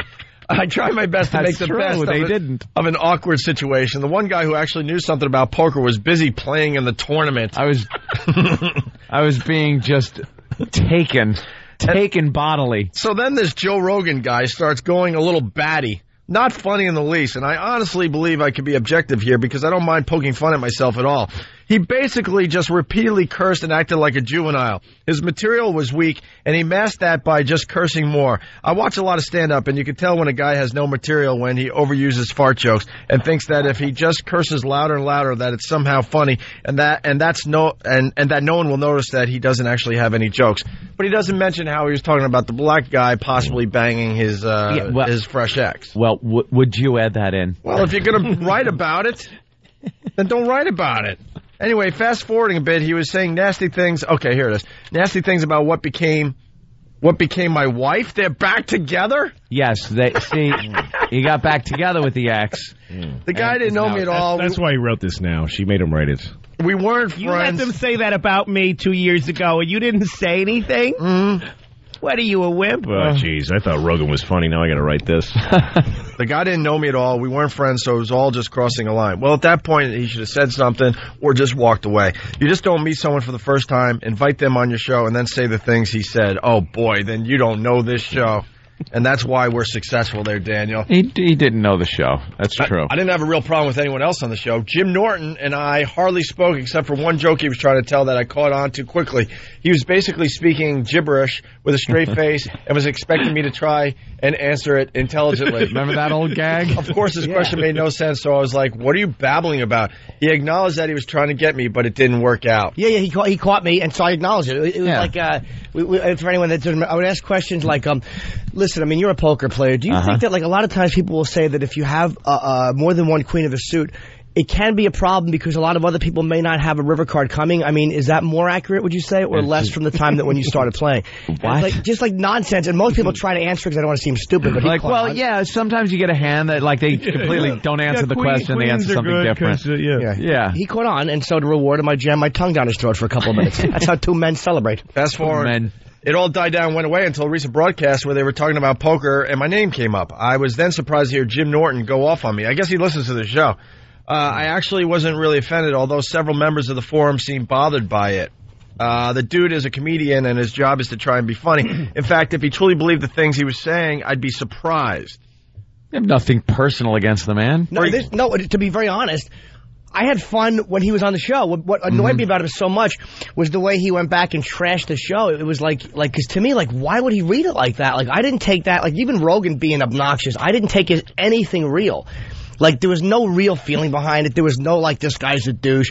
And then when he posted, like, it's a low-rent Stern rip, it's like, Jesus, why would you Some not people just that say that when you were aren't there? completely prepared for this type of thing react like that. They don't enjoy it, I guess. That's fair, but I didn't realize it had affected him. I was actually very surprised that he didn't have a good time on the show. Like, why would you get pissed off? I was too, because I actually wanted to get a picture with him.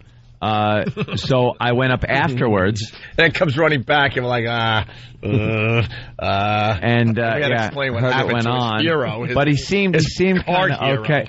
He is one of many very, very colorful personalities in the poker world. Is he? Of course. One of the biggest winners. He's very funny at the table. If you ever watch poker, a game that he's playing in, a final table or something, where there's a lot of the poker superstars sitting at the same table, and you kind of know their personalities and what they're all about. Yeah. He's very funny. He does imitations of the guys. He cracks some good jokes. Really? I think the guy's good. Really? Why can't I show appreciation for this man's talent at the poker table? But those are the kind of jokes that it's like there's certain contexts where you're going to get a laugh because people respect you.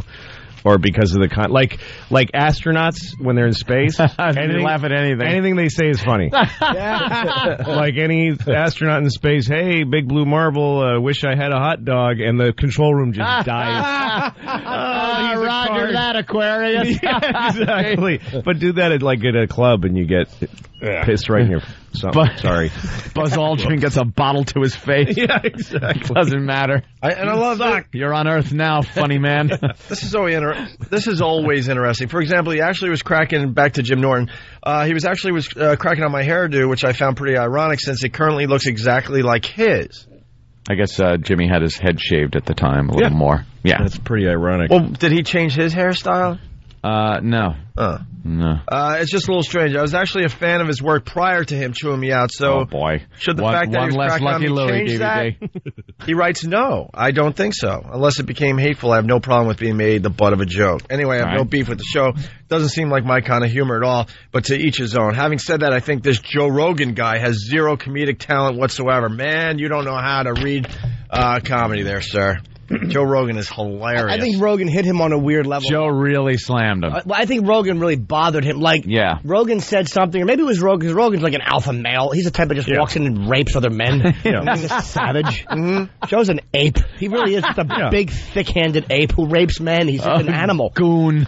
And I think that personality, like, that might have bothered the guy. Like Joe reminded him of something he hated, man. And the last line, if you can make it in showbiz, that is undeniable proof that anybody, in capital letters, has a chance. Well, see, it ends on a positive note. Uplifting ending, right, yeah. He read that wrong. I mean, Joe Rogan is very, very funny. Of course he is. But there's going to be those people that hate him. I wish I was there for the interview. I think it would have been nice to sit and talk to the man. Maybe 2 minutes about poker. The best, Anthony just walking back to the broadcast area going, all right, what happened? He just knew, because we're all laughing like little kids and stuff. Because I'm taking pictures with all the other poker heroes and poker superstars, and then I'm like, I got to get one with Daniel. And it's like, where did he go? Oh, he left. We were in a weird mood that day because everybody we interviewed, we really pissed off. You. Can we get... Yeah. What? You. No, Ed Asner was my fault. Ed Asner. Daniel was Joe Rogan's fault, and I remember one or two other people that weren't happy with our questioning. Do we have the Asner clip? So uncomfortable. All right, let's find the Ed Asner clip. We'll play it after the break. Yeah, he called me the destroyer. Yeah, and then actual Lou Grant used the F-bomb on you. Oh, yeah. Yeah, we're going to have to clean it up for this side of the show. But Jimmy was there for that. I wanted to die. I was so happy that we got Ed Asner. Yeah. I grew up watching Mary Tyler Moore. No picture for Jimmy. Oh, no. Jimmy got one. I got one of him kissing my head. Yeah. He loved me just because I was kind of decent to him on the air. I was a savior. He loved me. After your destruction, he kissed my head. He did, didn't he? Yes. He looked me right in the eye. I got to hear that because it's amazing to me that old could get bothered by somebody. You think, He's been through everything at that point in his life. How could anything bother him? Yeah. Opie did. It's amazing. Well, he was boring, and I just had to kind of point out that he was really boring on our show. Sure. Right to his face, and he looked in my eyes. Oh, he wanted me dead. He was not happy. He was not happy. Observation. Can we get that for after the break? All right. Also, yesterday we were doing deaf karaoke. Yeah. It was because of Karen Meyer. We never got to the audio of Karen Meyer story. reporting on Crip Slam Sundays. Crip Slam Sundays. Live performances by people with disabilities about their disabilities. And So they got to use their disabled newscaster. Right. Giving you that report. Right, that's where it all began, and then we did Def Karaoke with bad 80s songs, and then we went with some Queen a little earlier, and Patrice O'Neill and Anthony did a fine Bohemian Rhapsody bit. Just goofing around, and then the production team just ran with it. And made it into something. And put music to it. We'll get into that next, if we go into lockdown mode. Lockdown! We're going to go into lockdown mode? We got to go to lockdown or else we get sidetracked. Explain to Louis C.K. what lockdown is. Oh, my God, everyone knows what lockdown is. We get distracted. We're like infants in here. We can't, we're goldfish. We can't keep any train of thought for more than 2 seconds. So lockdown means no one comes in the studio. We don't comment on anything. We don't change subjects. We just focus on what we want to talk about when we get back from the break. We don't talk to each other. We just look look at a piece of paper with what we're supposed to talk about. What we're supposed to talk about when we get back from break. Ready? Lockdown. Lockdown! It's an Opie and Anthony lockdown. What hacks? It's an Opie and Anthony lockdown. It's an Opie and Anthony lockdown. It's an Opie and Anthony lockdown. This old gag. It's an Opie and Anthony lockdown. Oh. You know, I saw this prison movie the other day. Oh, yeah? Yeah. Really, makes you not ever want to go to prison. Ruins the whole... It keeps you out of trouble. It's the thing that keeps you out of trouble. Hot prison chicks? No, it was like guy prison stuff. It wasn't Caged Heat? No, the female prison movies are pretty good. Yeah. They're the old ones. Linda Blair was in Caged Heat, and always portrayed the women's prison like... Wait a minute. What? We're supposed to be in lockdown. Damn it! What happened? It's the Opie and Anthony Show. It's the Opie and Anthony Show.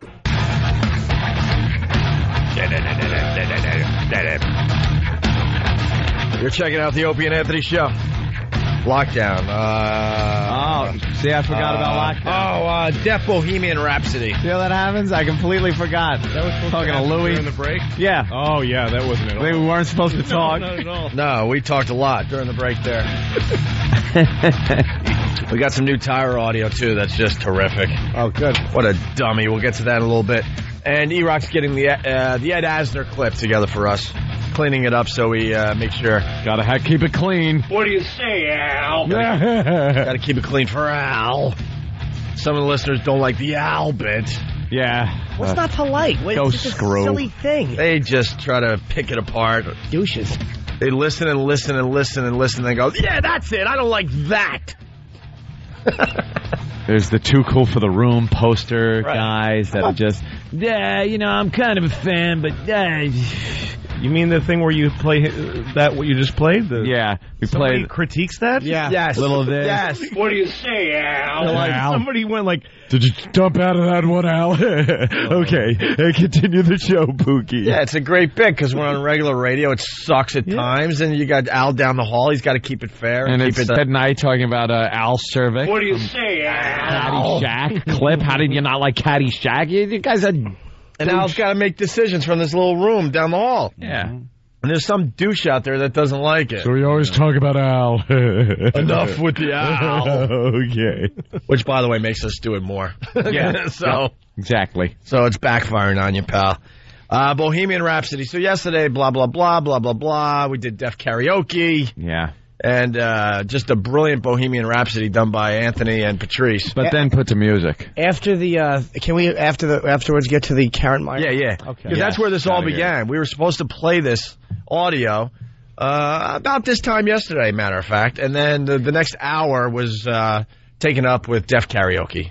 Yep. And this was probably the highlight. And now this is brand new because they took what the raw audio from these guys and put it to music and made it into a little thing you can buy. Because we didn't really do it in order either. We were just blurting out parts of the song as they came to our memory, and then who put it together? Steve and Derek. Steve and Derek went into the studio, grabbed the music, and kind of picked and chose the little parts that we did and threw it together. So I think I give them a little credit. Here it is. Nice job. The National Association of the Deaf and the Opie and Anthony Show are proud to bring you a heartwarming presentation. Stone Cold Deaf, a hearing-impaired tribute to the music of Queen.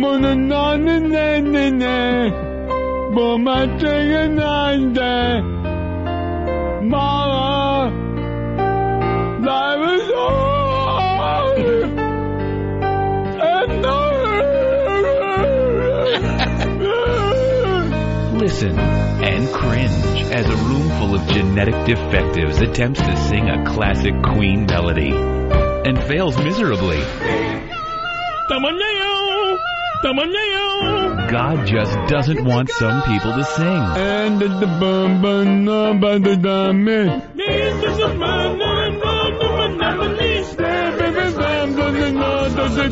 Shut up, cauliflower ears.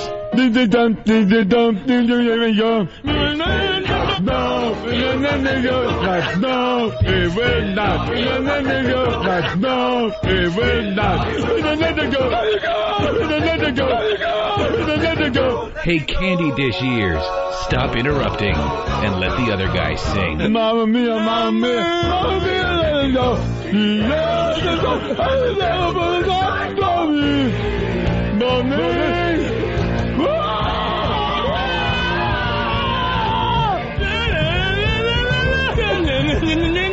You're gonna wish your ears were busted too after hearing this. That's why each CD comes with a free ice pick.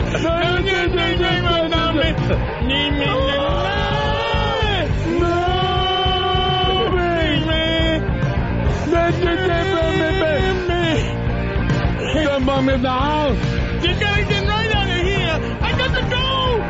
Time to go. Call 1-800. Huh? What?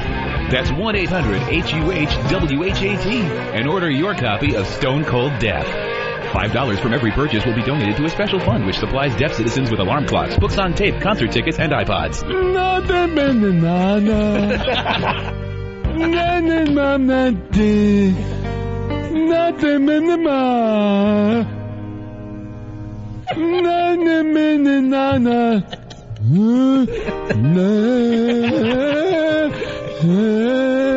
For more information on this compilation or how to get involved in the deaf community, go to www.godstrippedmeofmyhearingandmywilltoliveisfollowingquickly.com.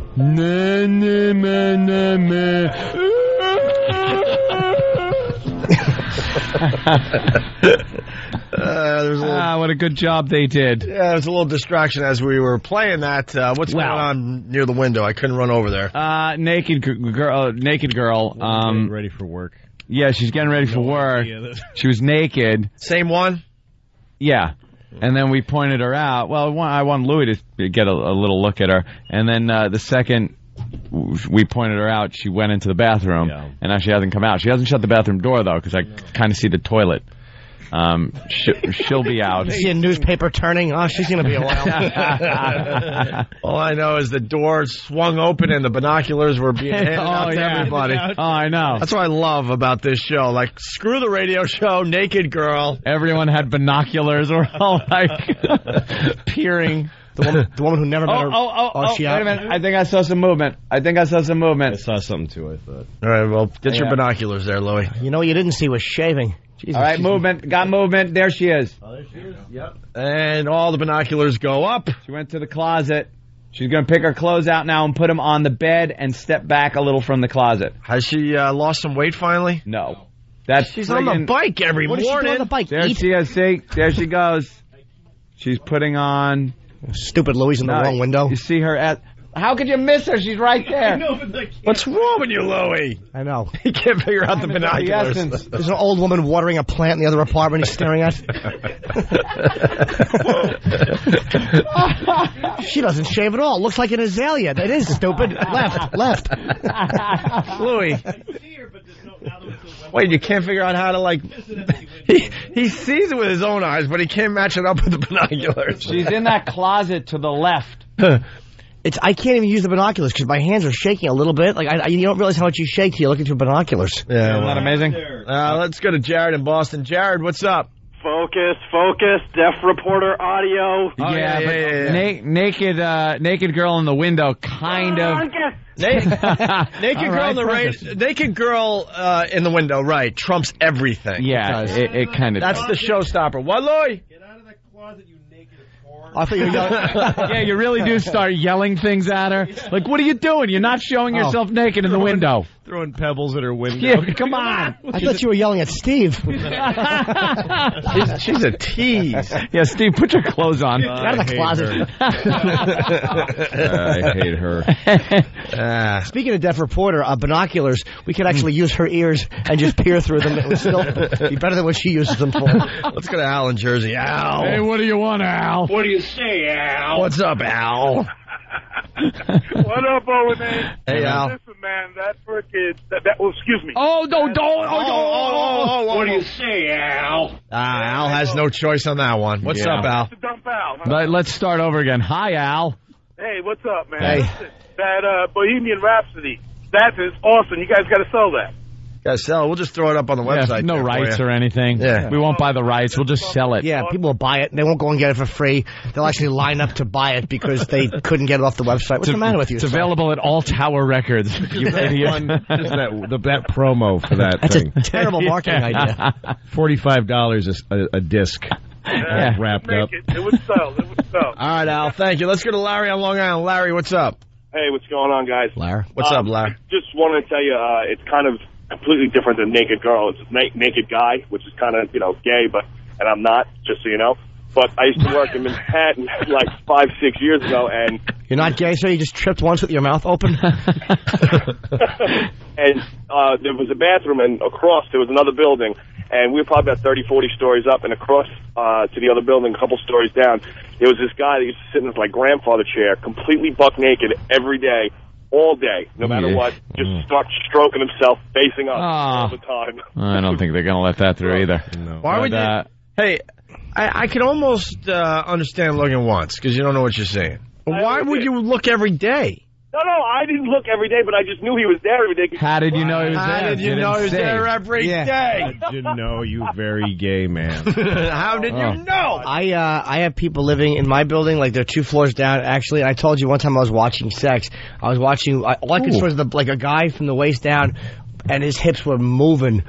It's weird when you see that. I saw a couple of, you couldn't really tell what it was, but he was having sex with somebody. Yeah. And then the next day, I see 2 gentlemen at the sink in the kitchen. Oh, wow. Do I wish I didn't do what I did watching that yesterday. How did that story get hotter?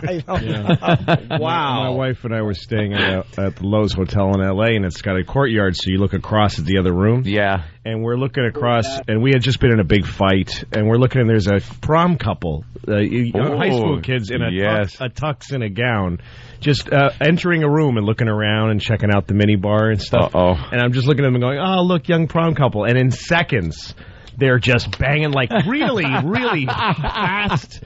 And he's his really weird animal-y monkey sex, on display, fully lit, and my wife and I are just watching that and just depressed. It's like we're way at the other end of the spectrum. We're like, that'll never happen to us again. Why didn't you throw her down? She might have get excited. I'm just like, what? You should have thrown her down. She might have liked the surprise. Now I should have, and then just walked out the door and never seen her again. That would have been the best ending to that story. So I looked at my wife, I threw her on the bed, had sex with her, walked out the door, and I don't know what happened. Haven't seen her since. Lucky Louie on DVD, starting today, by the way. And, That's right. And Louis C.K.'s in New York, doing some stuff. and you're not staying in the apartment. No, I'm staying at a hotel. Your wife is back in L.A. with kids, and what are you doing? Well, my apartment that she bought with my money is too cold. And it's like worse than any place I had lived in when I was in my 20s struggling. And so every time I get annoyed in my apartment, I just go check in it. I mean, it's Manhattan. I stayed at the Waldorf Astoria one night. Great hotels. Very expensive, though. How much is the Waldorf for a night? Oh, my God. $379. That was. And that's got to be like the cut rate room. Oh, yeah. That's the lobby. You sleep under the sofa in the lobby. Is there any guilt associated with this? No, knowing the wife's back in L.A. with the kids? No, because she's making me stay in this stupid place. It's just stupid. And I'm sure you don't talk it over with her. You're just like, no, you know what? she I'm says, out of here. where are you right now? I'm like at the wall. Sometimes I don't tell her. Sometimes she calls me at a nice hotel. Yeah. And we talk. She has no idea where I am. There's no reason to tell her where I am. It's like, oh, no, I'm at the apartment. Yeah. Room service. Yeah. Amazing room service. $300 breakfast bill. Yeah, help you. No, I checked into the Parker Meridian today because it's close to here, and last night I checked in there, and I got a king room, no smoking. Mm-hmm. So I go in there, it's 2 small beds, and it's a smoking room. Oh, boy. So I call down and I go, you gave me the wrong kind of room, and they go, we can't move you, sir. It's totally full hotel. And I go, yeah, but I asked for king non-smoking. Yeah, that's a request. It's really too late, sir. We can't do anything about it. And I go, well, that's ridiculous and it's unacceptable. Okay, sir, we'll move you to a king non-smoking. But I thought... Yeah. Isn't that amazing? It's just they're all such lying scumbags. Yeah, you got to turn into an a-hole so they do the right thing. And how does the same room for one night go for like twice the price the next night? Like what happened in the room that made it twice the value of the it's still available. Yep. It's not a sold out night or something like that. But for some reason, different nights. Oh, man, they take advantage of the tourists around Christmas in New York. It's unbelievable. After 9/11, all these businesses were just crying, please, someone check in. Remember, they were begging people to come to New York and visit? Yeah. Please giving you cut rates on rooms and stuff. Them and the goddamn airlines are another bunch of friggin' crooks. They're liars. They're liars. Yeah. People are traveling now more than ever in history. Right now, more people are traveling by air than in all of history. And fuel prices at a low of what it's like $52 a barrel. It's down to at this point, and they're still charging more than it was when it was like $70 a barrel. They're still crying poverty. Well, that's always fake. It's not like they look at the fuel bill. It's not like they're charging us exactly how much it costs. It's like, well, let me fuel this 67 up and see what everyone's best ahead. Be 250 people. I flew to Sacramento, and I know the audience doesn't want to hear this, but I was actually in coach for part of the flight. Stop it. I know. For part of the flight? Yeah, well, I upgrade. I'm a platinum member, so I upgrade sometimes. During the flight, you upgraded? Yes, they actually stopped the plane on a cloud. LOL, give me those ribs, you. No, we had to connect through Houston, and so I upgrade on the second half of the flight, the crappy half, and I sat in coach. It's mind-boggling how I'm 5'6". 156 pounds, and I'm uncomfortable. It's like, how does anybody with a man's stature sit? It's like they're just they can't treat you like a human being. They've put more seats in there. They squeeze more seats in. I flew back from L.A. once, and it was a 10 p.m. flight, and I'm in a bad mood, and it was full, and I had the one empty seat next to me, thank God. I'm on the aisle, and they're the middle seat between me and this guy. And this family gets on, a man and a woman, and they each have a kid in their arm. The woman scans the place and sees the seat next to me. It's not her seat. Oh, no. She marches over and says, you sit in the middle, I'm taking your aisle seat.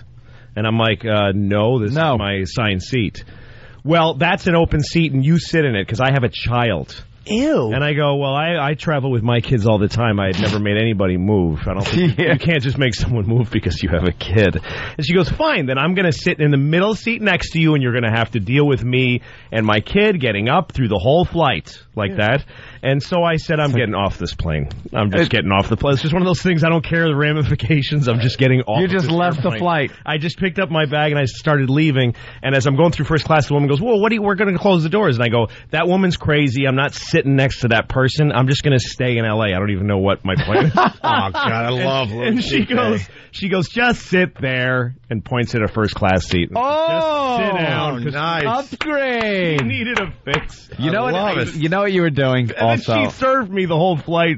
Oh, good. I'll have the fish. And I made, it was great. You should just look back. Hey, how's your kid? Yeah, you know what you were doing, though, when you were leaving? If you did get off that plane, you would have wished it crashed. Yes, you just were sitting there going, I hope it crashes. Oh, I hope I get to tell that story. Yeah, and you know what happened? I got off the plane because of that woman. Yep. And it went down. No right. survivors. Hey, we're gonna back up. We're gonna back up a couple minutes here. Dan in Pittsburgh. What's up, Dan?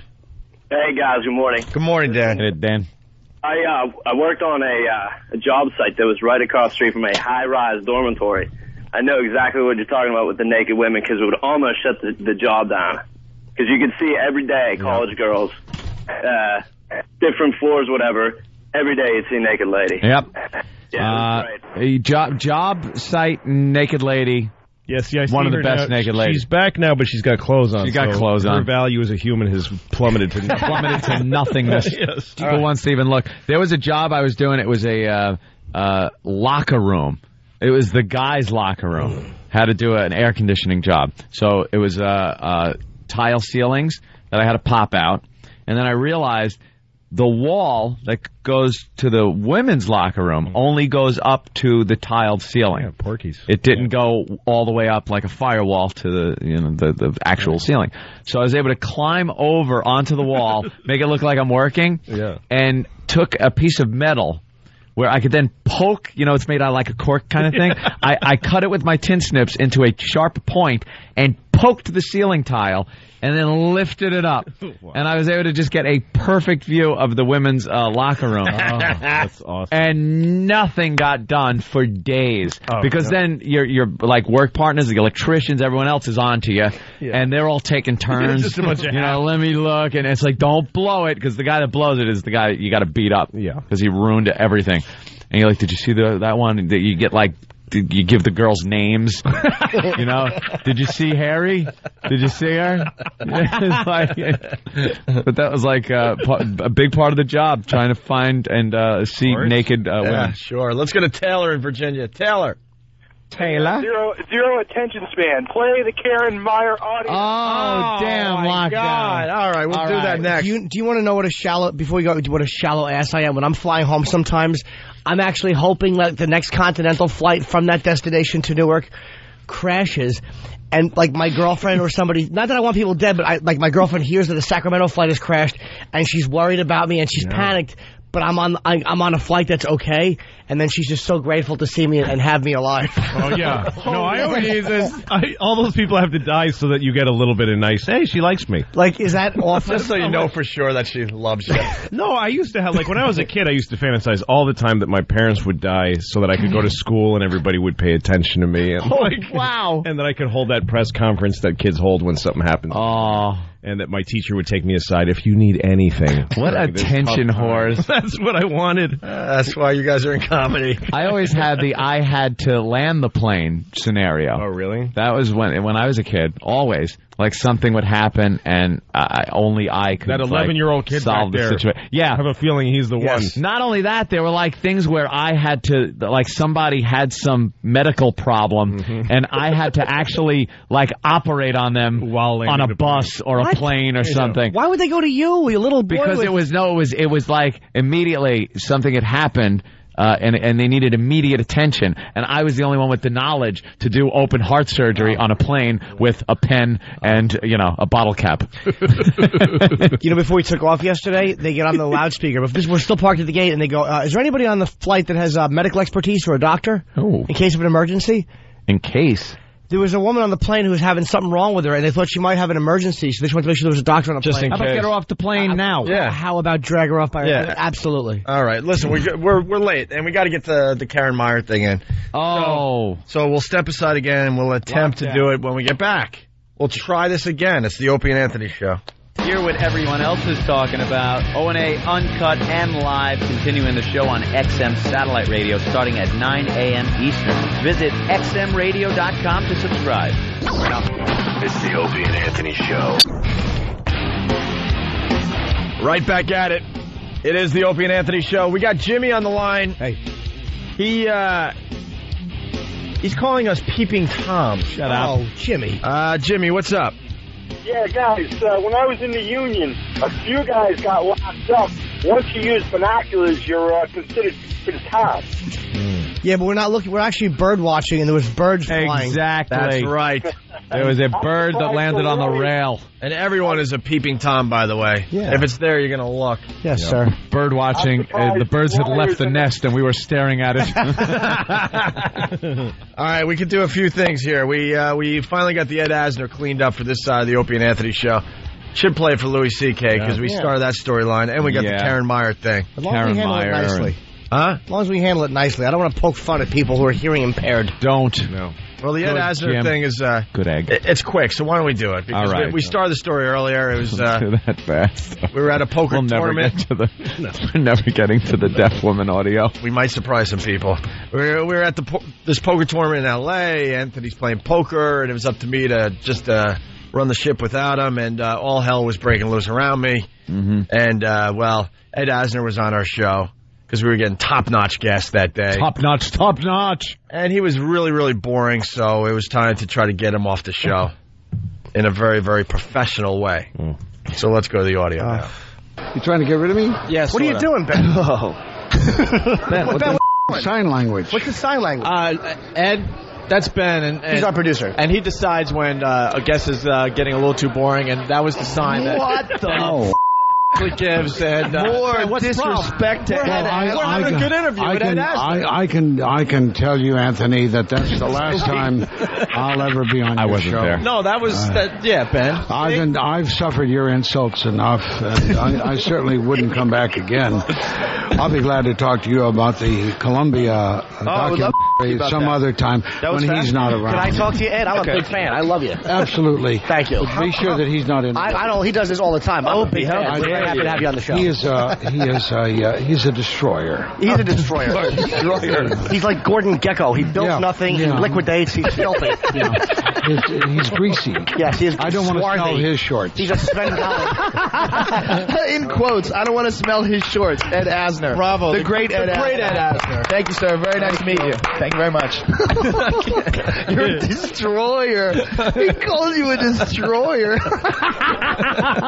Wait till Anthony hears this on the replay. Oh, it was phenomenal. Hey, Jimmy, get back here, man.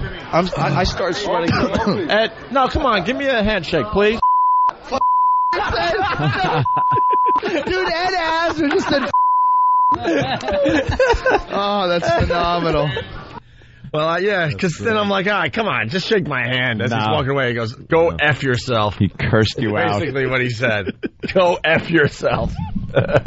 Yeah, that's what was happening when I was playing poker. It was just a mess. There was no good cop to be found over at that interview table. Not that day. Well, he pointed out, when you point out the guy giving a signal, that's unprofessional, too, I have to say. Right. There's a guy giving a rap signal. You don't go to him, hey, why is that guy doing that?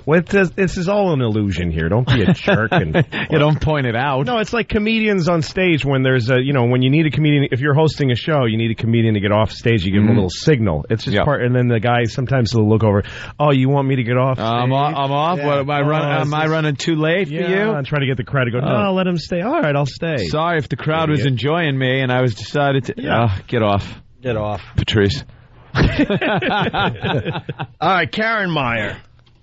She's a reporter out of Chicago. She's deaf, and she does disability stories. It's just terrific on so many levels. They have to run subtitles, too. That's not exploitive. But if we make fun of it, it's awful. It's amazing. So she doesn't report others. She just reports disability. Right. Just handicap stories. I know. How great is this? This is the modern day freak show. Yeah, no, I think that... But they make believe it's if they're going to do that, then the dark side has a right to take a whack at it. Well, I think she should do it, but I think that she should be forced to wear like a Raggedy Andy wig and just kind of make goofy duh noises. Duh. How can you not make fun of this? I don't get it. That's so cynical. Let's get a deaf woman, but have her always talk about retarded people. Yeah, that's it. Well, she started retarded people. She started a series called Crip Slam Sundays.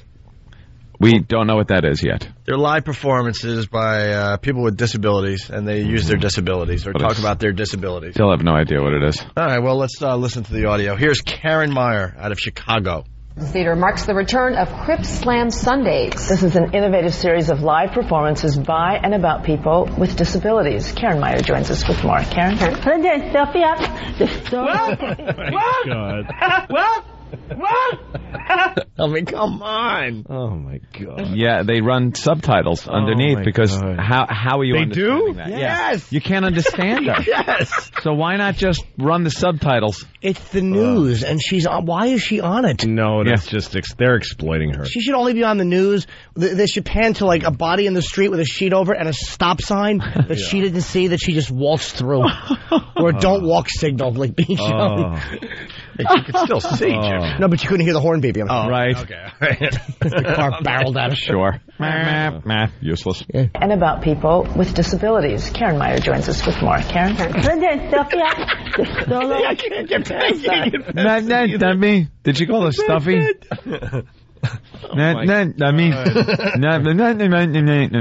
my God. What? Here's the thing is that when somebody talks like that in any other context, like whatever, they're in a line and trying to get their Starbucks, it's not funny. No. Okay? It's just the person doing their best to communicate with a handicap. But when you say, here's a reporter, Karen Myers, and now to Karen Meyer. What? She's a news. What? Like there's some job. Funny. I would love to be an astronaut. I probably couldn't. Yep. I don't fit the criteria. I love that you said probably. There's still a little part of you thinking, you know what? I just want to be an astronaut. You know what? That's all I ever wanted to do. Little boyish Anthony. I want to be a fighter pilot. Yeah. But also, it ain't gonna happen. You don't have a fundamental disability that precludes you from that either. Yeah, I probably do. Yeah. I'm retarded. Don't ask, don't tell. Don't ask, don't tell. No, but it's like, I want to see her and her husband in bed at night with him with a megaphone by her ear whispering sweet nothings. All right, come on, let's get back into it. She's deaf. Tee.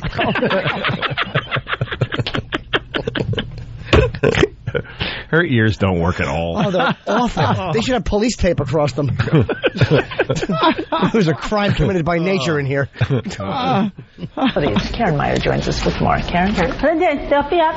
The solo performances by renowned Chicago actress Techie Lominsky kicked off the 2007. Anybody? Techie Lominsky? Why don't deaf people always lisp? What? They always lisp. Why don't they know that they're all gay? Because they're all they are. It's just a weird coincidence. Two strikes by God. Deaf, gay jerk. I bet when they hired her, when she said she was deaf, they thought she was like DEF. They're like, all right, well, she'll help the blacks watch. And then they're like, well, we can't fire her now. She can't. It's not the type of job.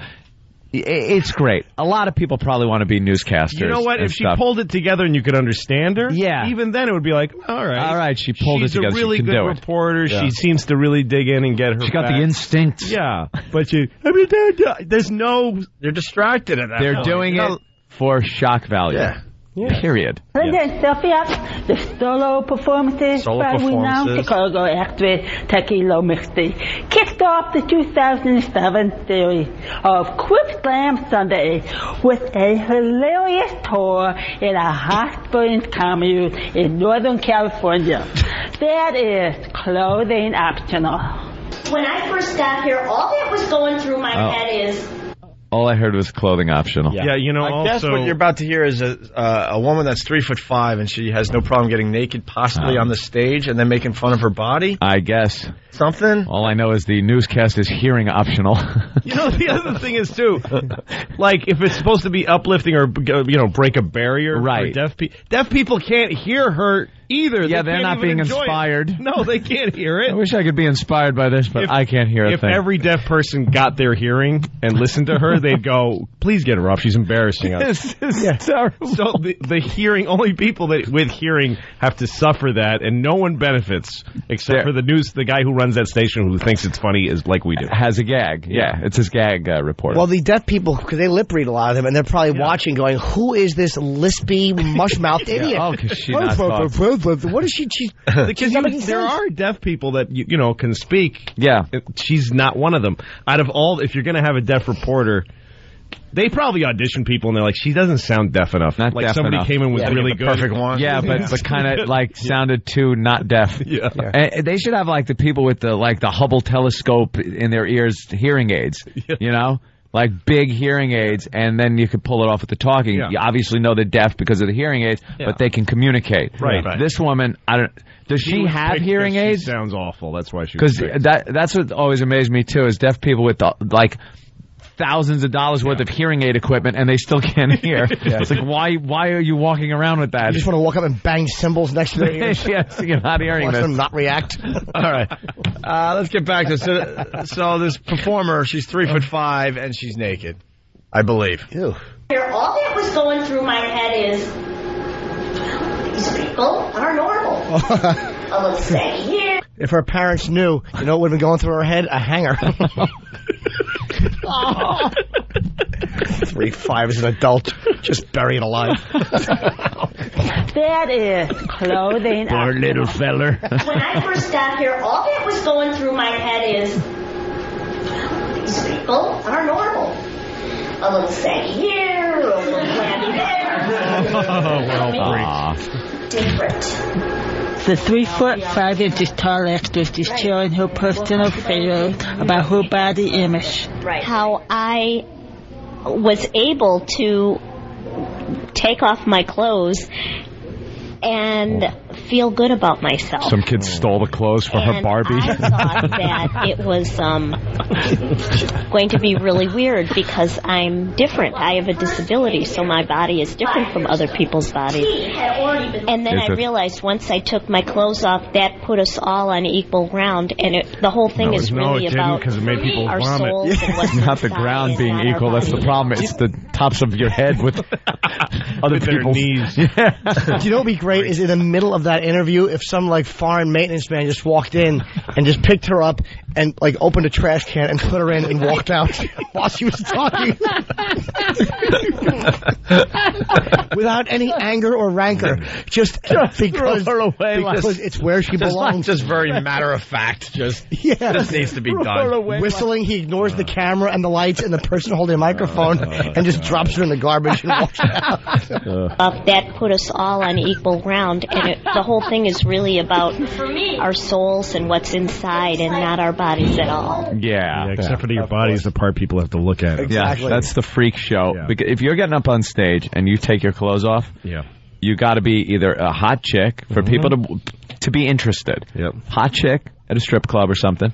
Or a freak that you want to see naked. Yeah, exactly. I would go to see this just to see a 3'5" inch girl naked. See what that looks like naked. Yeah. See if everything's proportioned. See if it just looks like this giant We did try that day. Yeah, we tried to get a midget naked one day, and she ended up crying, and it was really just bad. No, wait a minute. It's not awful. She called us and said she wanted to become a stripper. No. She never stripped before. She was a midget about 4 foot tall tops. And we're like, well, why don't you come in, try it out on us, and maybe we'll give you some pointers. We've been to some strip clubs in our day. Oh, totally. And so she gets on the console. We start up the music that she picked out, and she starts stripping. And next thing you know, she just starts bawling. We're like, could you take her fault? Because we're asking her to take more off. She took her top off, and she's in her bra and panties on this console, and it just looked like... That's when it started to suck for her, just that one. Oh, yeah. Because then we started noticing, And we weren't mocking her. We were just fascinated. Midgets' bodies, just things are poking out all over the place. They got those bow legs and stuff, and she's just standing there with those little Popeye arms, and we're telling her, all right, now lose the bra, and she's slowly, and then we just see tears coming out of her eyes, and the strap. You know, I did a show in Buffalo with Nick DiPaolo once. We were working in some club, and as people are filing out past us after the show, and there's this midget, this woman waddles by, and she says to Nick, "You are great." And then she looks at me and she goes, "You were pretty good, not that funny." Oh. And I realized, see, she's a midget and she got loads and loads, overload of therapy in her life. And they told her, you should just go out there and you're like anybody. Say whatever you want. Be confident. Have all the confidence of everybody. I wanted to tell her, everybody who loves you is wrong. You should be ashamed of your ugly little body. They're faking it. You should be too inhibited to talk to people, you small idiot. You should have. I just saw the video. It's up on opieandanthony.com there, E-Rock. Oh, yeah? Under Nicole Starr, the naked midget. Why is it not up on that monitor? We got her topless, actually. I don't remember it that way. I thought she... I guess when she finally realized what she did, she started bawling. This is her right here. Was it any surprise that girl only liked half the show, Lou? Of course she did. By the way, something interesting in the background. That's Colin Hanks and Jack Black. They were in studio that day. Right. And they are staring at a topless midget right now. Look, there's Jack she Black. Looks all right from what I can see. I don't have a point of reference. You need to have like a normal size person. Yeah. You gotta have like a dime next to her. She looks regular, then a toy poodle walks by and it's the same height. Let's go to Ryan. A Great Dane. We got one of these today. Ryan in Buffalo. What's up, Ryan? Great Dane carries her off in his mouth. Can't do this. This is just awful. What? It's unethical. It's immoral. You can't do it. You don't mean that. Uh-huh. I do. Why would you do such a thing? Are you still watching? Are you still listening to the show? Yeah. All right. Say no more. All right, back to Karen Meyer. E-Rock, what are you saying? In the audio for that clip, Opie's in the background he's laughing, he goes, "What happened to your father?" And I think that's what set her off crying. Oh, no, you didn't. No, stop. I wouldn't say that. What happened to your father? You absolutely would. I don't know. I don't remember the circumstances. Maybe there was It's out of context. Yeah, exactly. Maybe it was funny. All right, Karen Meyer, Crip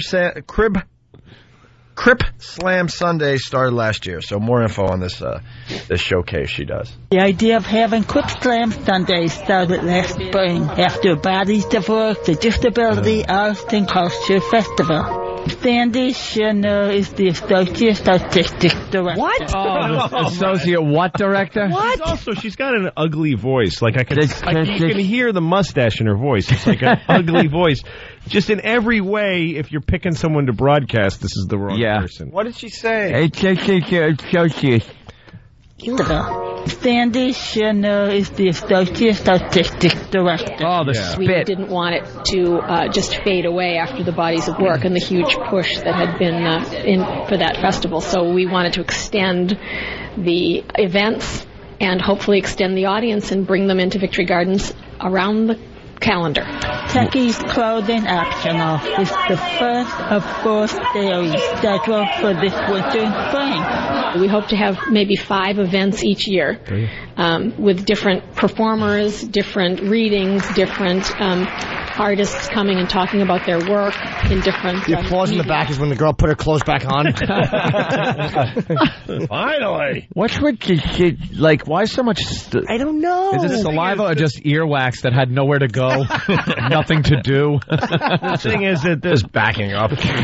You can't criticize somebody who's doing that. Like, the problem with putting somebody like that in that job is that you can no longer go like, is she a good reporter? Yeah. Do you have any skills? Yeah. She sounds lazy. She's not compelling to listen to. She stinks. Yeah, there's no, like, emotion to her voice. She's not getting into the thing, like, you know. The fact that God doesn't love her is only the beginning of the problem. After that, it's all her fault. Let's go to Pat in New York. Pat, what's up? Pat. What's going on, guys? Hey.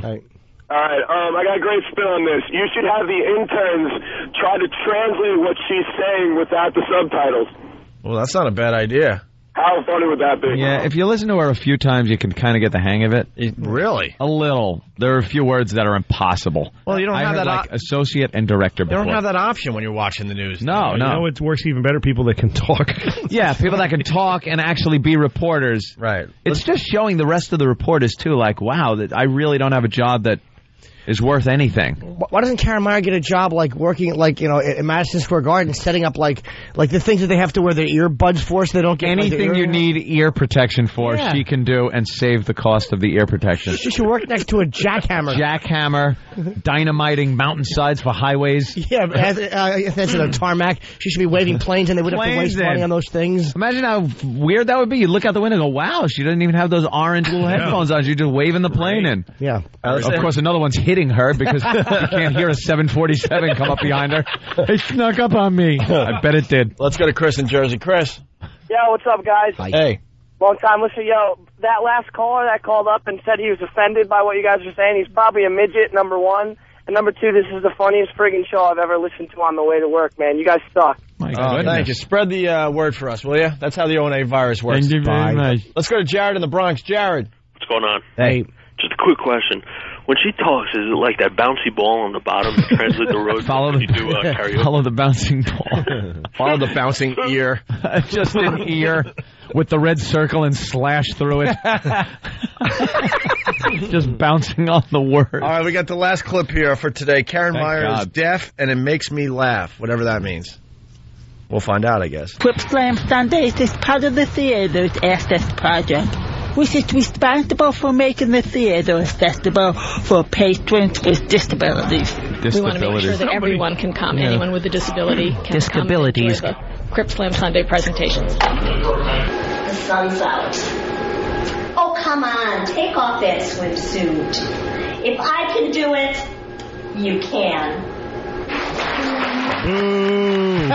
Keep it on. You're a freak. Starts at 7:30 p.m. at Victory Gardens Greenhouse. You can always go to our website, abc7chicago.com. It's this Sunday, January 28th. All right, thanks very much. You're welcome. Go to our website. I always end up, it's like a porno site. I screwed up. I got like spyware on my computer now. It's like somebody threw a bunch of consonants in her mouth. Like, tumbling out every time. You might as well just punch the keyboard and add .com.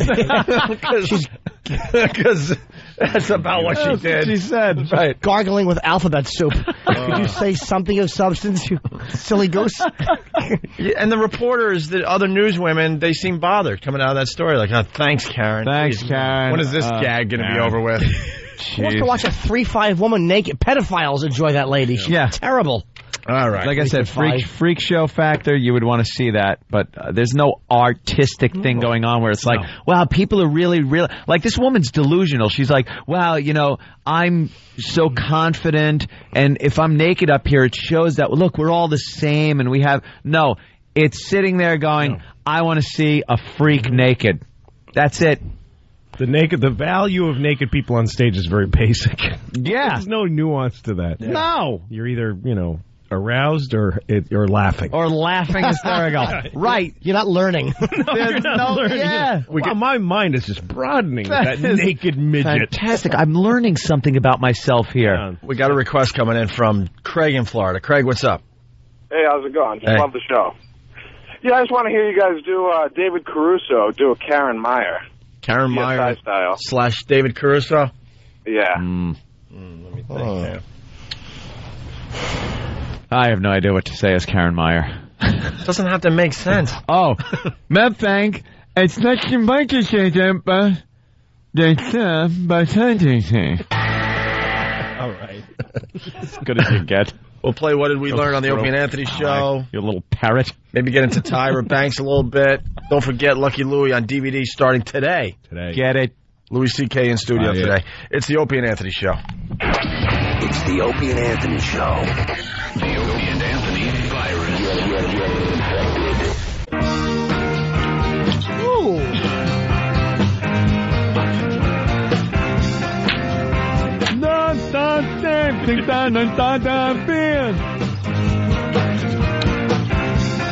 It's the Opie and Anthony Show. Anthony in Forest Hills, you're next on the Opie and Anthony Show.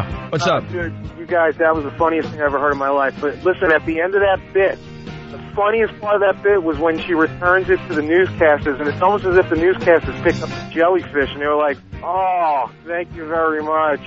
Yeah, they were very annoyed that they had to be part of that circus. I didn't catch that. Yeah, they sounded very... You got to play that again. It's hysterical, guys. See ya. All right. Quieter. Yeah, we'll try to get that on. And then during the commercial break, we're watching the local news here. We want to be informed. We're a morning show. People want their news and their weather, sports scores, and all that crap. So we try to work it into the silliness. So we got 4 or 5 news channels on. We got the CNN. We got Good Morning America. We do a little Fox News channel over here, and then we do a couple locals up here on this wall. And Fox 5 here in New York did it wasn't even a short story. It was like a 5-minute story on roller skating. Yep. On people roller Gay guys roller skating. Gay guys. And she's talking to him, and they're going, see how there's wheels on the shoes, and you roll around. You roll. Really? Wheels on shoes called now. Skating. It was that indoor, skating, like old school style, not with the inline But it's skates. just this woman was at the pitch meeting for the news show and said, I'd like to go over to that place where they roller skate. Oh, that's a good idea. We'll send you right over there. Okay. Drive through all those neighborhoods full of poor people who with interesting things going on. Yeah, right. You're the news, stupid. All right, take truck 5. Nothing set yourself going up on. with a crew. Right. And nothing going on in New York City. We have, like Anthony, Opie was saying, there's a war going on. Yeah. And, nobody cares. Well, if there wasn't a war going on, maybe you need to fill up the news with some dumb things. But, I mean, we're living in some pretty interesting times, and you still go to the roller skating story? I might not even be able to come up with the things that you could do a story on, but skating is probably so far down on the list. And if you want to keep it light, there's something with Iraq soldiers. There may be some kind of light. Light? No. Light artillery. No, obviously. The only light thing. Obviously, there's horrific things going on, and we're over 3,000 dead. But I'm saying, at least make it about the war somehow. How about the I don't know. People in maybe if you're going to do special interest stories, do them about a town in Iraq, or in Fallujah, little fun things that they do for entertainment. Yeah. Here they dig a dirt bunker and they hide, and the children run around with bombs strapped to them. Something cute. And Louis C.K. was saying during the break that he would love to just take over a news channel. Oh, it'd be awesome. Just a news station. Just go to crappy little market. go to whatever, Buffalo or Dayton, Ohio. Hey, we love Buffalo. All right, Dayton. Go with Dayton. Or Houston. Youngstown. Buffalo suffers enough. Youngstown, Ohio, take their lowest rated local news and just say, just give me the station for 2 weeks. Don't tell me what to do. Know nothing about news. You'll be number 1 in 3 nights. I guarantee you're right.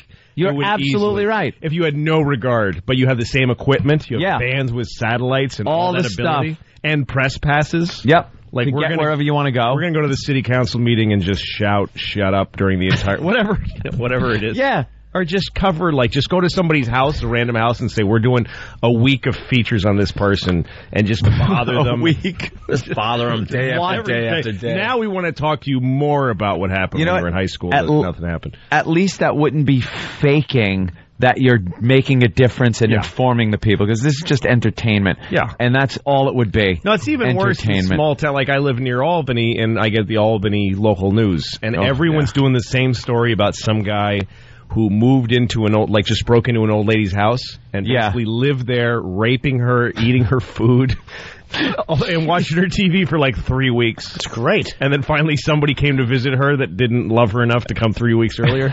And they went, oh my God, who's this guy that's been raping you all this time? And she's like, thank you. Hello. And all 4 stations are there talking to her and the guy, and that's all there is. I didn't know the neighbors. No, something was going on there, but she was always very, she never really came out a lot anyway. Yeah. It's when they find the crazy cat lady. She's been dead for a month, and you realize, was there anybody that called or? Cat feces up to the window. Yeah, that's always weird. good. Right. Stories are so common, too. We got today's PSA. Ooh. Okay. Yeah, very, very serious. We do work here. Yeah, very serious. We try to get things done with our airtime. Yep. Okay. Shira and I want to talk to you about something that's very personal. Your body. Remember, it's your body and no one should touch you in a way that you feel is wrong. I'll get anybody who tries it. It's not that easy, Orko. Hell is that? It's hard for a young person to admit that he or she has been touched in a bad way. If you've been touched that way, don't be ashamed. Tell someone you trust, like your parents, your doctor, your teacher, or counselor. She was very badly raped, you see. Right, Orko? Right on. Victim of the modern age, Will Porter. And in the next scene, they should show someone confessing, I was touched, and then none of the adults believing it. You're a dirty liar. Shut up, liar. You're just trying to ruin my relationship. You're just trying to get some ice cream. Your stepfather pays the bills in this house. Oh, God. Oh, my God. What is that from? I don't know. You missed the last part. What are the characters? About talking to some clergy? Well, they didn't mention priest, though. They didn't say talk to your clergy? It's He-Man and She-Ra. Oh, is it? Yeah. That way, don't be ashamed. Tell someone you trust, like your parents, your doctor, your teacher, or counselor, or your minister or rabbi. Minister or rabbi. Right on. Not a Catholic priest, though. Right. Don't ask them because they might masturbate to the story. They say, you're a rabbi or a priest. They show a rabbi, but the priest is like hiding himself under a coat, being led away. Police officers. Don't tell a priest. He's going to ask for way too many details. That's right. Visit your priest in prison and tell him about it. Talk to the priest, and then the kid points at him. That's him, Mommy. Well, you're confessing to your priest. You go, remember when you and I did that? Confess to your priest if you can find out what parish he's been shipped to quickly in the middle of the night. Yeah, priests move like sports teams move. In the middle of the night when no one's looking. Get him out. We traded him. Right, jeez. That's a great point. Just change their name. Close them down, change their name, and get them back up in front of everybody. Put them in another church. We couldn't call the cops. He had a no prosecution clause in his contract. We had to just... It's really true that the Catholic Church, if you look at it from that... I mean, if you landed on this planet and looked at the Catholic Church, you go, so they exist to have sex with boys. Yeah. Like they are... That's what they do. The greatest boy sex network ever. Everything they do facilitates sex with little children. With children. Thing. Yeah. Aliens would say that, and and they run the whole planet because apparently they get away with it. Yes. Too, so. Tax deductible boy sex. Hey, let's go to Jay in Florida. Awesome. Jay's got a confession. Jay? Yeah, awesome. I tell you, at least 80% of the gay community skate, and you really haven't made love to a man unless you've done it on a pair of skates. There's like no work is required. You just roll. You could have just ended that sentence with us before the skate part. Yeah. You really haven't made love to a man. Yeah. Just stop right there. Skates don't really come into play. Well, that's the whole part of the skating that's interesting. All right, go ahead. You talk. Why would I want to chime in? It's all about you. Go ahead. Get your thing in. Go ahead, sir. Finish up. I didn't mean to interrupt with a joke attempt. Yeah. You go right ahead and keep barreling perish through. the thought. Go ahead. Come on. What were you trying to say, Jay? I was trying to say that, I strongly agree with, like gay roller skating is just fabulous, and I'd love to see Jimmy in a pair of roller skates and short shorts. Is this, try to make a bit guy? I don't know. Is he trying to... What are you doing, sir? Yeah, you want me to cut the back out of my shorts and learn to, touch my toes and skate backwards, sir? What's the gay roller skating mean?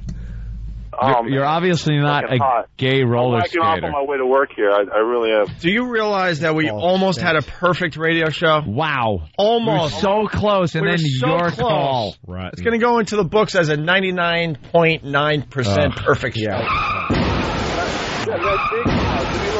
Oh, shut up, Jay. It didn't work. You stink. You stink. I wanted you to sign my balls at the buzz.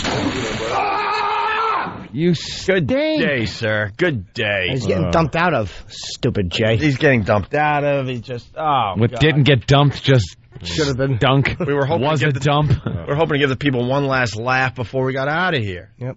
Now that's not going to happen. Now that call should be treated with radiation. Didn't even talk like a deaf lady. No. We're going to have to go old school just to get a laugh out. It's Marty in Connecticut. Hey, what do you call a gay roller skater? I don't know. What do you call a gay roller skater, Faggot. Marty? Rollade. What? Rollade. Yeah. Oh, God. Well, sir, the 1986 joke. Well, Rolaids are actually technically used for acid indigestion. I don't see how that ties in. True. I didn't even look into it logically like that. Yeah, I don't get it. Oh, look at the music came on, Opie. Yeah. Hit a button. That Jay, we all bombed after Jay called. Yeah, that's right. Just was he sucked the energy out. What a way to end. That's it. We want to end on an up note. That's right. Today. You want to laugh today? Here's what you do. Huh? You go to the store. You pick up Lucky Louie. Oh, look at that. And you pop it in.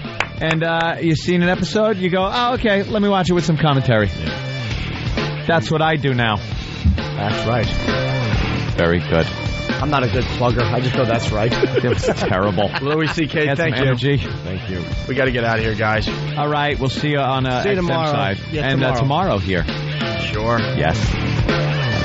Bye. All right. This is really how it ends? This sucks. You got to give it a good ending. A good ending. Good out. Good out, Jim. Hey, take care. Careful out there. Except for Jay, I hope you die within the week. How about, hey, thanks to everybody, except Karen Meyer. Oh, nah. Get it. We'll see you guys tomorrow. Oh, I got it. Oh, yeah? Yes. It's been real, it's been nice, but it hasn't been real nice. Waka waka.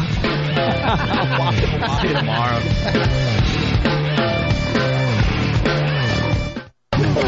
It's the Opie and Anthony Show. Opie and Anthony, XM 202.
They are the most vile, despicable human beings in the country. Creeps, ankle biters. Obviously, the strength is their ability to turn mistruth into something people would believe. Wow, how long is this guy going to continue to babble and say nothing? All day long. Shut up. All right, here we go.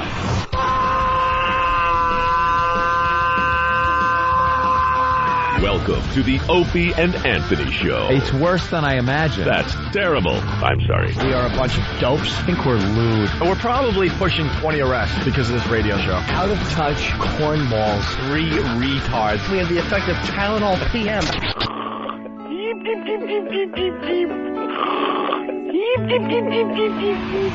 You know I could have been a model. Anthony. I'm gay. James Norton. I like yogurt. Robert Reed.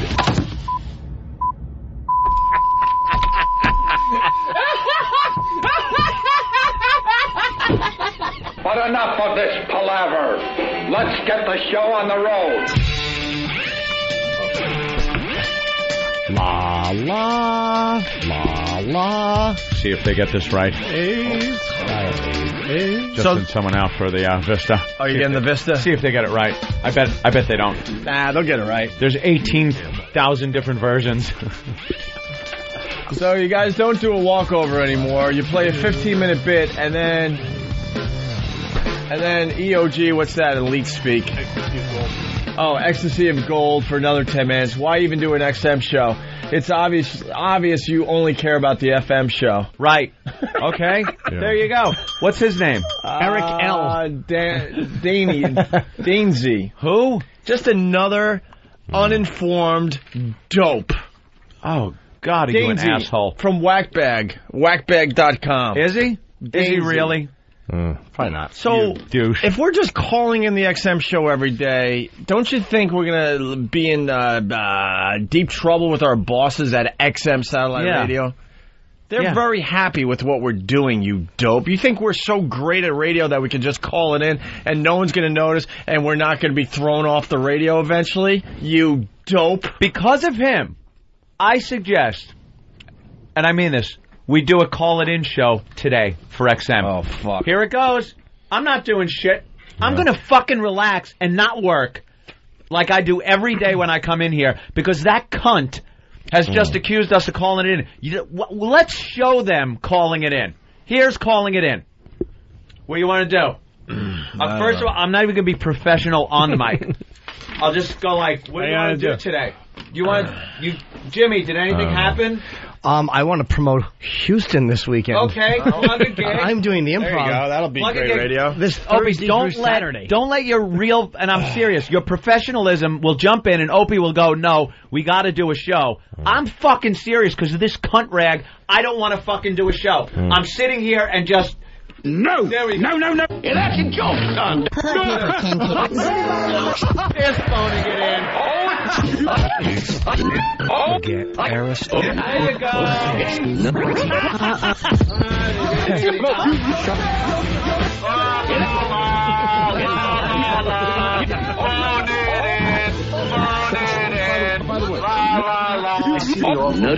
Shut up!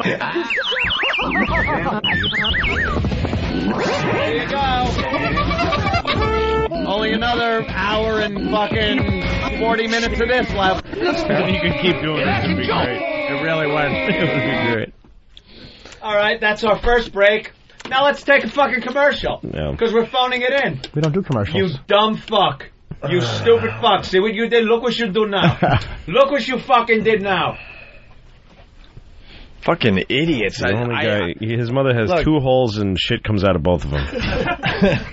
I just hate... You did something good. Sorry. I just hate dumb, stupid people, and there seems to be a lot of them on Whackbag. What a cunt. I'm sorry, Whackbag, because you guys do a lot of great things for the show, but there's a lot of dummies that you allow to just control the place from time to time. We can't phone in anything. Do you understand that? Phone it in. If he was going to phone it in, it would be a day off. Do you understand? You call up and go, I'm not coming in. That's phoning it in. Do you understand that we just can't do that even if we wanted to? Because eventually they'd be on to us and we would not be doing a show. We wouldn't have our own channel on XM. Can't you think through some of your stupid thoughts sometimes, Steve? How about this? This morning at 5 a.m., I had the phone in my hand, and I said to myself, I'm too sick to come in today. And I was going to call Ann because I know he's just about ready to commute.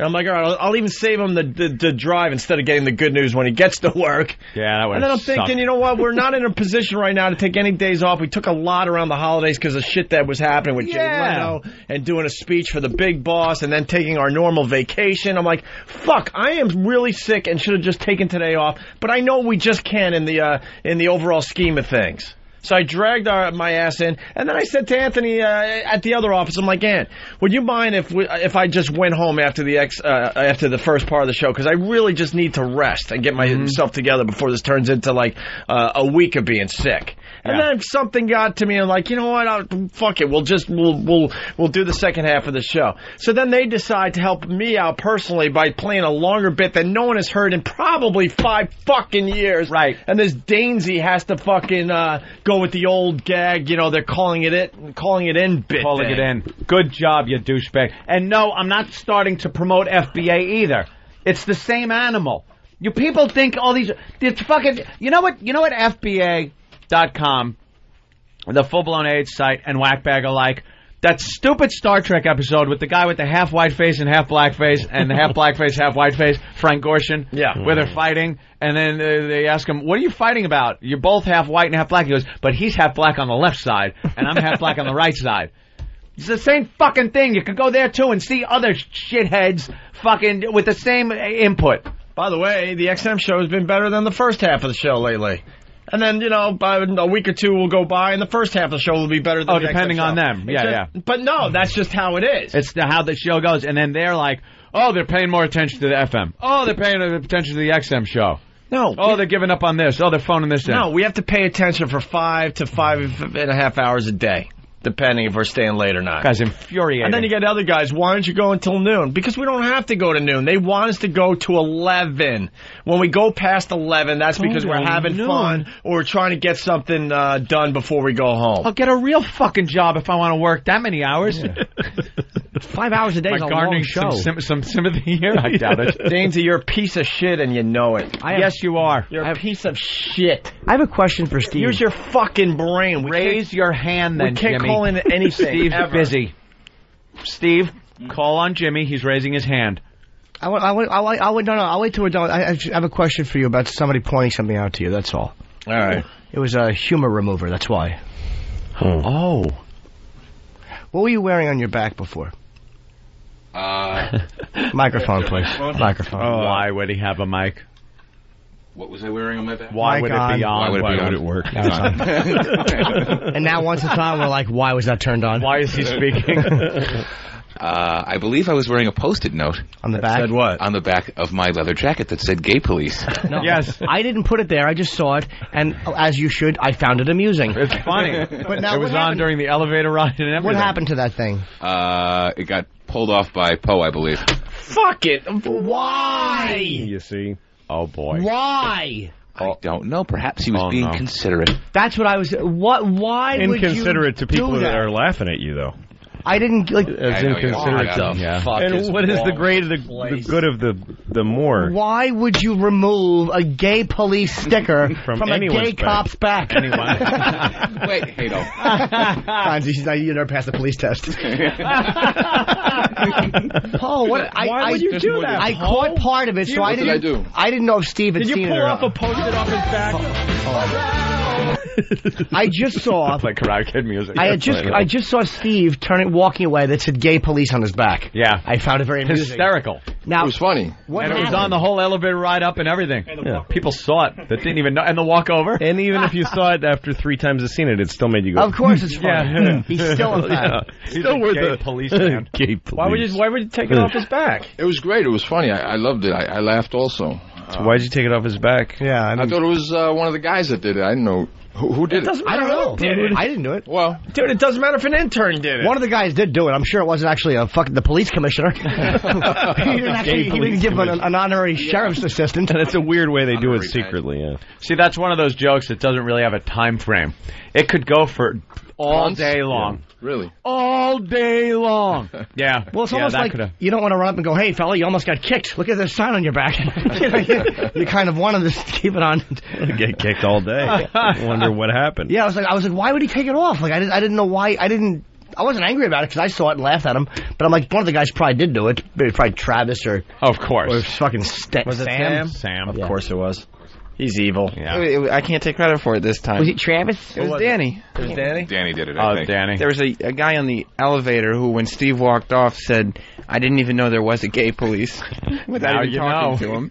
Yes. Apparently, They're the I'm same. an honorary member.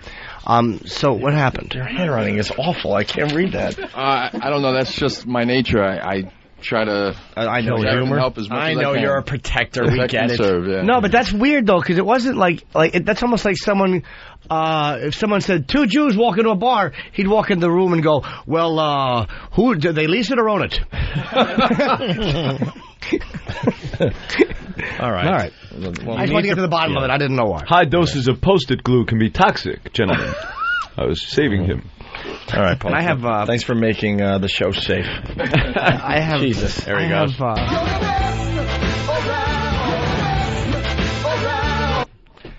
Hey, Dainsy. And after we wrap, Hold on. Dainsy, first of all, is not a guy. It's a girl. Dainsy. Oh, it's a girl. Guys. Hey, cunt. How you doing there? Hey, you old dick ditch. Yeah. You're bleeding, so we all have to suffer. How you doing? Well, what Daisy? What was that about? What's up, bloody twat? Guys. It was not me. I just got out of a meeting. I get back to my desk, and I'm getting all sorts of messages saying, "Oh my God, you ruined the show." Someone doesn't like you. Okay, so somebody using your name. Okay. Yeah, that happened. Wow, that's real brave for the person that's using your name. Guys, I can't even hear the show at my desk. Guilt by association. Go fuck yourself. Yeah. Still enjoying hating you. Yeah, Fuck I know. off. I really didn't like you. Yeah. I can't just snap out of it now, even if you're totally innocent. Doesn't matter. The mob's got the rope around your neck. Spank the horse in the ass and watch you hang. Exactly. You cunt. I felt Yeah, at this point we gotta hang For somebody. nothing. Yeah, it's your fault. Sorry. Well, I heard that Anthony called me a very vicious name, so I had to call in and defend myself. What did I call you? You called me a cunt. Everyone called you a cunt. The world did. God did. But the difference is I love you, Anthony. But it wasn't. It doesn't. In the world court, you're a cunt. It's too late, even though you did nothing wrong. It wasn't you. It was whoever took your name. Somebody doesn't like me, so I just felt like I had to call in. Now there's controversy. Coke Logic saying that another board is sending an instant feedback. Yeah, see, that's what I mean. Yeah, half black, half white. So full-blown AIDS is battling with whackbag. We know this battle has been going on for years and cost thousands of innocent lives. It is the dumbest thing. It's amazing. Message board fights are hysterically stupid. This one's blaming this. There's soap operas that go on. Amazing. Board gossip. No, it's amazing if you go, like, if you're trying to find out something like you're trying to buy a digital camera. Yeah. So you go on some message site to find out if the Sony CyberShot is decent. And you read Sony, yeah, and the username is like, it knows cameras or something. And he's saying, last time that you insulted me, and then Joey whatever nickname, and how dare you come? I've been on this board since before it. What the fuck? Does anybody talk about cameras? Trying to buy a camera. They trash it. The Sony's a piece of shit, and the guy's name is Ted Cannon. Yeah, exactly. I have girl questions, too, whenever we're... Oh, yeah? Yeah, I'm just... All right, so just use your brain. All we're getting at. Hold on. We can't call in anything. It's impossible. It's like we're untouchable or something. We make the rules and we could just like call in radio shows. Are you nuts? Someone's called the situation with the girl a cuntastrophe. Right. All right. What's your question there? Louis just had a very funny line too. I said, I have girl questions, and Louis said the dick goes in the cunt. That's all you gotta know. Don't put it in her nose. That's what it was. Cunt. Why whenever I pull it out of her fucking pussy is there earwax on it? Wait, I see. Stick it in her cunt, come, and then walk away. All right, what do you got, Jimmy? Let's just say you're talking to a girl. Let's just say that it's a girl that you're in love with or whatever. And I'm not saying this happened with my girlfriend. I'm just saying if it ever happened. And you're talking about an experience she had that she said sexually was not good. Right. Like, man, I really felt bad. It was like, it was gross. And then you're at dinner talking, and she goes, I just remembered, like, I came 4 times during that. But it was really repulsive. So she came even though it was bad? Wow. That happened to me one time years ago. She brought it up. No, well, I had actually... How did it get brought? Wait a minute. You mean something that happened with her and somebody else? Yeah. What happened was this. I was dating a girl once who had a sexual encounter. She was talking about it. And what was the sexual encounter that she just had sex with the guy? I mean, it really was nothing How was major. it brought up? I ask sex questions. Oh, okay. But I forget how. Why would you do that to yourself? I'm crazy. You ask a girl about sex she's had before. Oh, yeah. Why would you torture And yourself? she said it was bad before, and then she later said she came 4 times during it. But she said it was bad. Not bad like a rape, but just like, ugh, I felt gross. It wasn't enjoyable. But she came 4 times. Was it because of...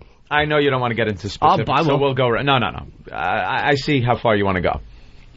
Was it because of who the person was, the location, the sex act? Like, what about this situation was repulsive to her? I think it was the person that she was hooking up with. I think she wasn't that... Again, I didn't get into all the details.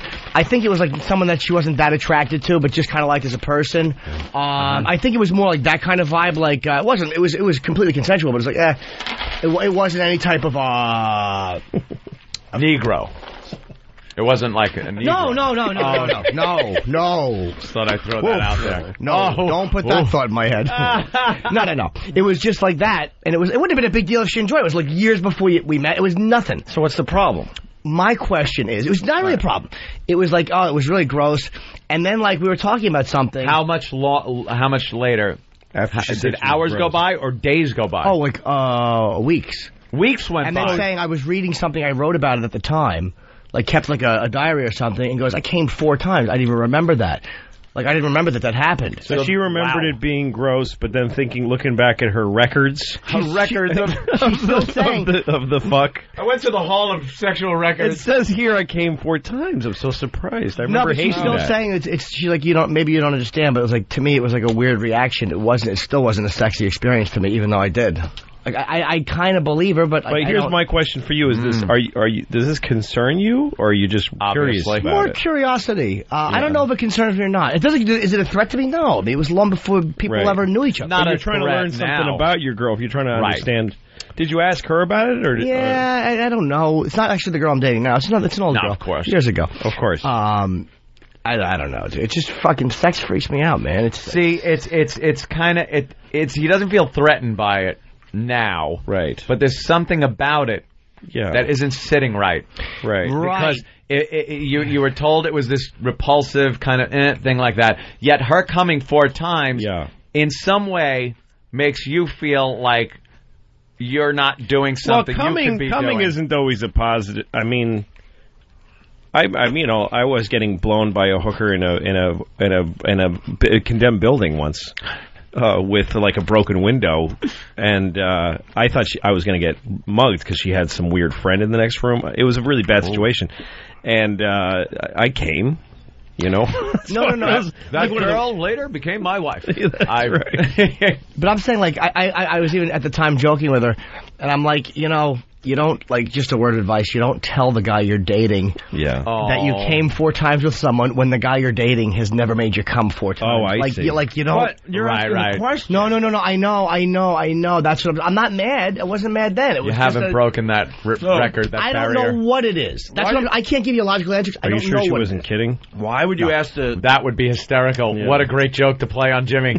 Just to sit there and laugh and go, I bet this fucker is toiling over this. I don't know. Why? There's like a certain line you go through. Have you made her come yet? Yes. Oh, yeah.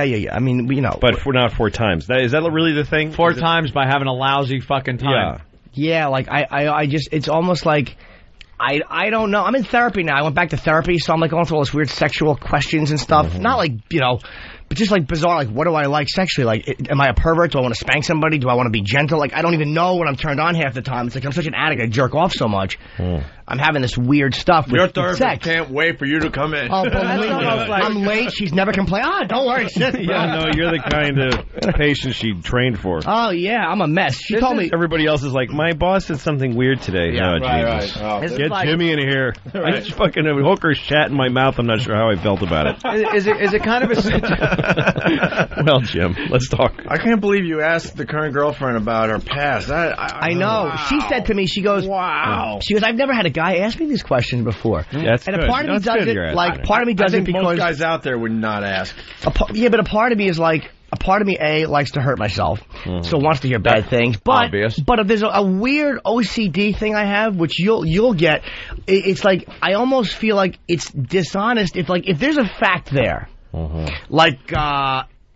I almost like if it's not spoken about, it's dishonest. I know that sounds crazy, but it's like if I'm fucking a girl, right, and she doesn't think my dick is big enough, even though she loves me and she's enjoying sex with me, if she doesn't think my dick's big enough, that's a fact. So it's almost like I don't want to be patronized by not being told that.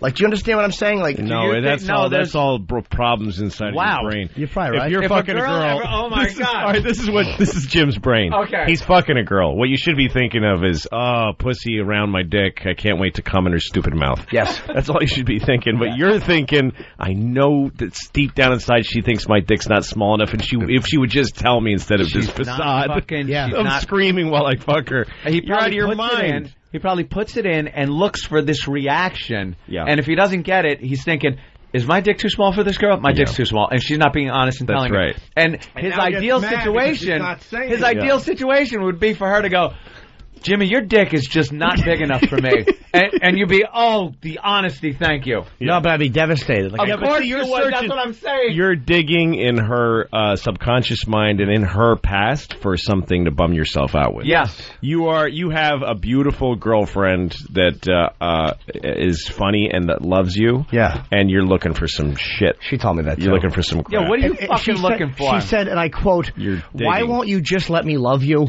God. That's simple. Because my dick's too small and you're a whore that came 4 times with a guy you hated. You're dishonest. But she said to me, she goes, why would you, she goes, why do you think you don't have what I want? The point I'm making by telling you this stuff. You don't think you deserve it. I pretty much know that it's me. I'm not an idiot. Like, I pretty do. much. Here's what I would say, Jim. You could be absolutely sure. Here's the good news. Is that you're a little more conscious and aware than somebody who just says, fucking whore doesn't like my dick. No, you're aware that you've got to, you're trying to figure this out, which means you probably and you are. You're a lot more fucking, like, reasonable about this stuff than I think you used to be. Because I know her well enough to know this. She doesn't cheat. She doesn't fucking sleep around. She never, like, I know all these things that I actually know. I don't just believe because she said it because I know it. So it's like, well, if I'm having these thoughts, it's got to be fucking. I'm crazy. Like I'm fucking. Sometimes I think I'm fucking. Like I'm like not crazy in a fun way, but then I'm like crazy. You're trying to take a good thing away from yourself. Yeah, maybe that might. You've spent a lot of your life coping with being unhappy, and now things are going for you. You're a talented comedian. You got a career. You're actually starting to take care of yourself physically, and you've got a girlfriend, and you're not used to that. So coping with good life is hard if you don't have the skills. I keep waiting for things to end. So you're trying to go to a comfortable place, which is misery, because you've given yourself a life of comfort in misery. Your therapist is Louis C.K.? I know. It's fucking what the fuck happened? And he can't wait for Wednesday afternoons. but I fucking, it's almost like, I know I've talked about this stuff before, but I know I'm not alone with it. I know other guys think it. And I don't know if it's just part of my personality or part of being a comedian, but it's like I just say it. I mean, maybe it's just part of my personality, 'cause I'm sure non-comics have this shit too.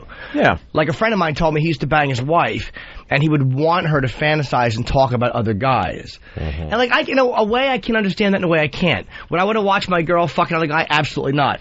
Can it turn me on to think about her just being like in this dirty porn situation and just sexual? Sure, because I love her and I'm attracted to her. To actually see her doing it? Absolutely not. So I could never go that far. No, your mind is fun. It's sexually stimulating. But I don't know how to take this stuff. That's what fantasy is, but that's also what the past is. It's nothing more than a fucking vapor cloud of what was, you know? So you probably shouldn't dwell on that. I know. You're just trying to find a way out of the good. Yeah, you're looking for some way out of the good fucking life you're having because you're so used to being miserable, and you deserve to be miserable. For some reason, you don't feel you deserve happiness. Yeah, that's what I think. And I don't know why the fuck you would think that. You don't like every other human. You don't like yourself well enough. Was there torturing of little animals growing up? No. Is there something in your past that would lead you to not want you to there be is happy? one other possibility. Maybe you just know, because it's true, that you don't deserve to be happy because you're a bad guy. Maybe you're just a bad person. Maybe you're just an asshole. No, I would say that someone disappointed you. I think you're right. In your formative years, something that you're looking forward to, and you just got to take to it manifest away from into this would have to be a pretty big disappointment. I Not think like that's probably missing true. ice cream one day. And incidentally, my only act of bravery as a child was saving a cat from being tortured from the neighborhood bully. I let it out of the box. Yes. If you flew airplanes and every time you flew one, it crashed. Somehow you survived. After a while, every plane you're going to start looking for soft places to crash. At least I could crash in that field and not in that fucking thorny tree this time. So you're looking. You're. I think that Opie's right. Somebody bummed you out. Do other people deal with this shit though? It's like I know this is not. I'm not so fucking unique. No, like, it's not. Let's go to the phones. We got a bunch of guys. Josh in Florida. What's up, Josh? Hey guys, hey Jimmy, I know exactly what you're talking about. I think it has something to do with you want them to tell you everything so that you might have something to resent them for. Yeah. So that. Oh, Josh, stop phoning it in. Oh, wait, it's a caller. I'm sorry. It's really the only way he can communicate with the show. So I apologize. Go ahead, Josh. That you might have something to resent them for, so that when it goes inevitably it goes south, you don't hate yourself. I do stuff like this. Like, I'm running through a scenario the other day, and it's completely ridiculous. This is the scenario I run through. Fuck. No, but this is how fucking crazy I am. I do this. She and I are talking in instant message. And I've done this before. Like, you ever been talking to someone and then someone IMs you? And instead of IMing the person you were talking to, the new IM that clicked on gets the second half of your sentence. And then we came home yesterday. And then you're like, what the fuck? You IM me at the wrong time. So I was going through this scenario that I was talking to my girlfriend, and she's talking to some guy who I don't know about. And then I IM her when she's not expecting it.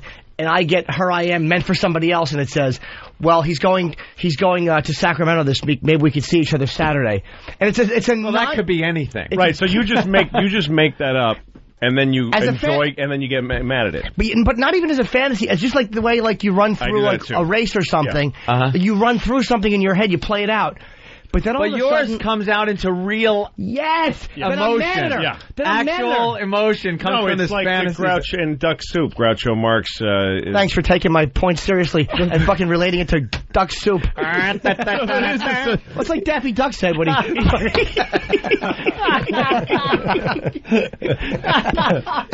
So he's the president of Fredonia, and he's going to meet the president of some other funny country. And... because they're supposed to go to war, and he wants to, so he says, I'll shake his hand. I'll give him my hand in friendship. But what if he refuses my hand? How dare he refuse my hand? All I was trying to do is be his friend, and he makes a fool of me. How dare? And by the time the guy shows up, he goes, you idiot, and he slaps him in the face and starts a war. I do that all the time. I get furious at shit I made up in my head. Wow, I get really angry. That is completely fucked up. That really is fucked up. But I know it's not real, so I get myself mad, but then the residue is there, like the smoke. Yeah. So I have a bad feeling towards her. So Holy shit, a genuine bad feeling towards her. You're trying to... completely made up fucking... But the emotion is there, and she's told me, she's like, you have these scenarios, and then your argument is to try to make that a reality. And she's fucking really, I gotta say, she's a brilliant person. I can't... Well, see, that's why I think this is going to work out, because I hear you saying that you guys are talking about this. And that constantly. So it's great. You ever fantasize that she brings two broads over with you? No. With her and says, here, come on, let's go. And then you have this good feeling about her the whole time, Jim? Yep. No, like I always buys you a nice car. Let's go to Logan. Logan from Texas. What's up, Logan? Hey, what's going on, guys? Love the show. I thought it was Art Elo who fantasizes that his wife brings home a Sirius. That's his idea of, like, marital humiliation. And holds the anger. Logan is saying that he's sicker than Jimmy. What's the story, Logan? Okay, I married this girl.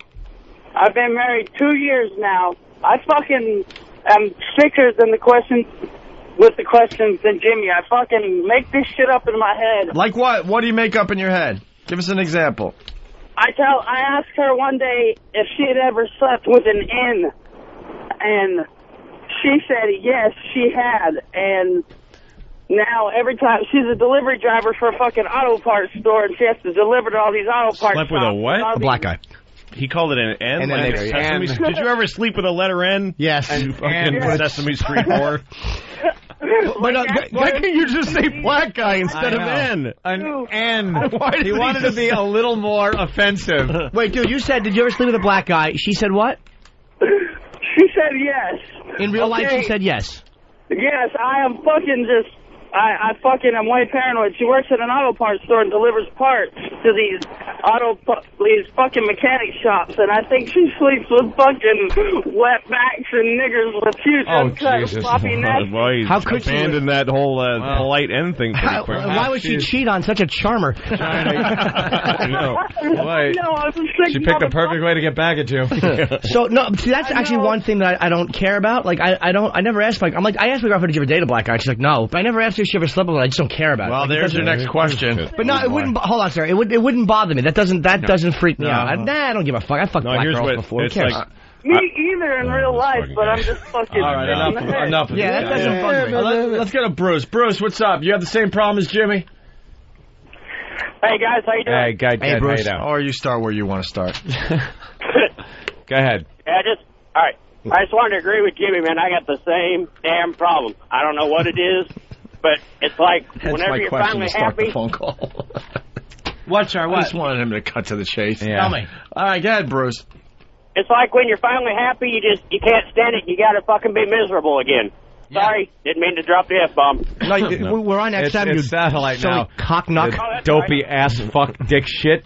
Yeah, knucklehead. I used to have these fantasies. Like I was with my wife once. We got in a fight in the kitchen, and then I went upstairs to put one of the kids to sleep. And as my daughter's sleeping in my arms, I start picturing. I go downstairs, and she's got a knife, and she just sticks it right in my chest. Like I got this like really vivid. Wow. And then she was thinking the same thing. I played it all out like I'm in a flight simulator. I'm like, all right, then what do? I push her hand away. Maybe she didn't kill me.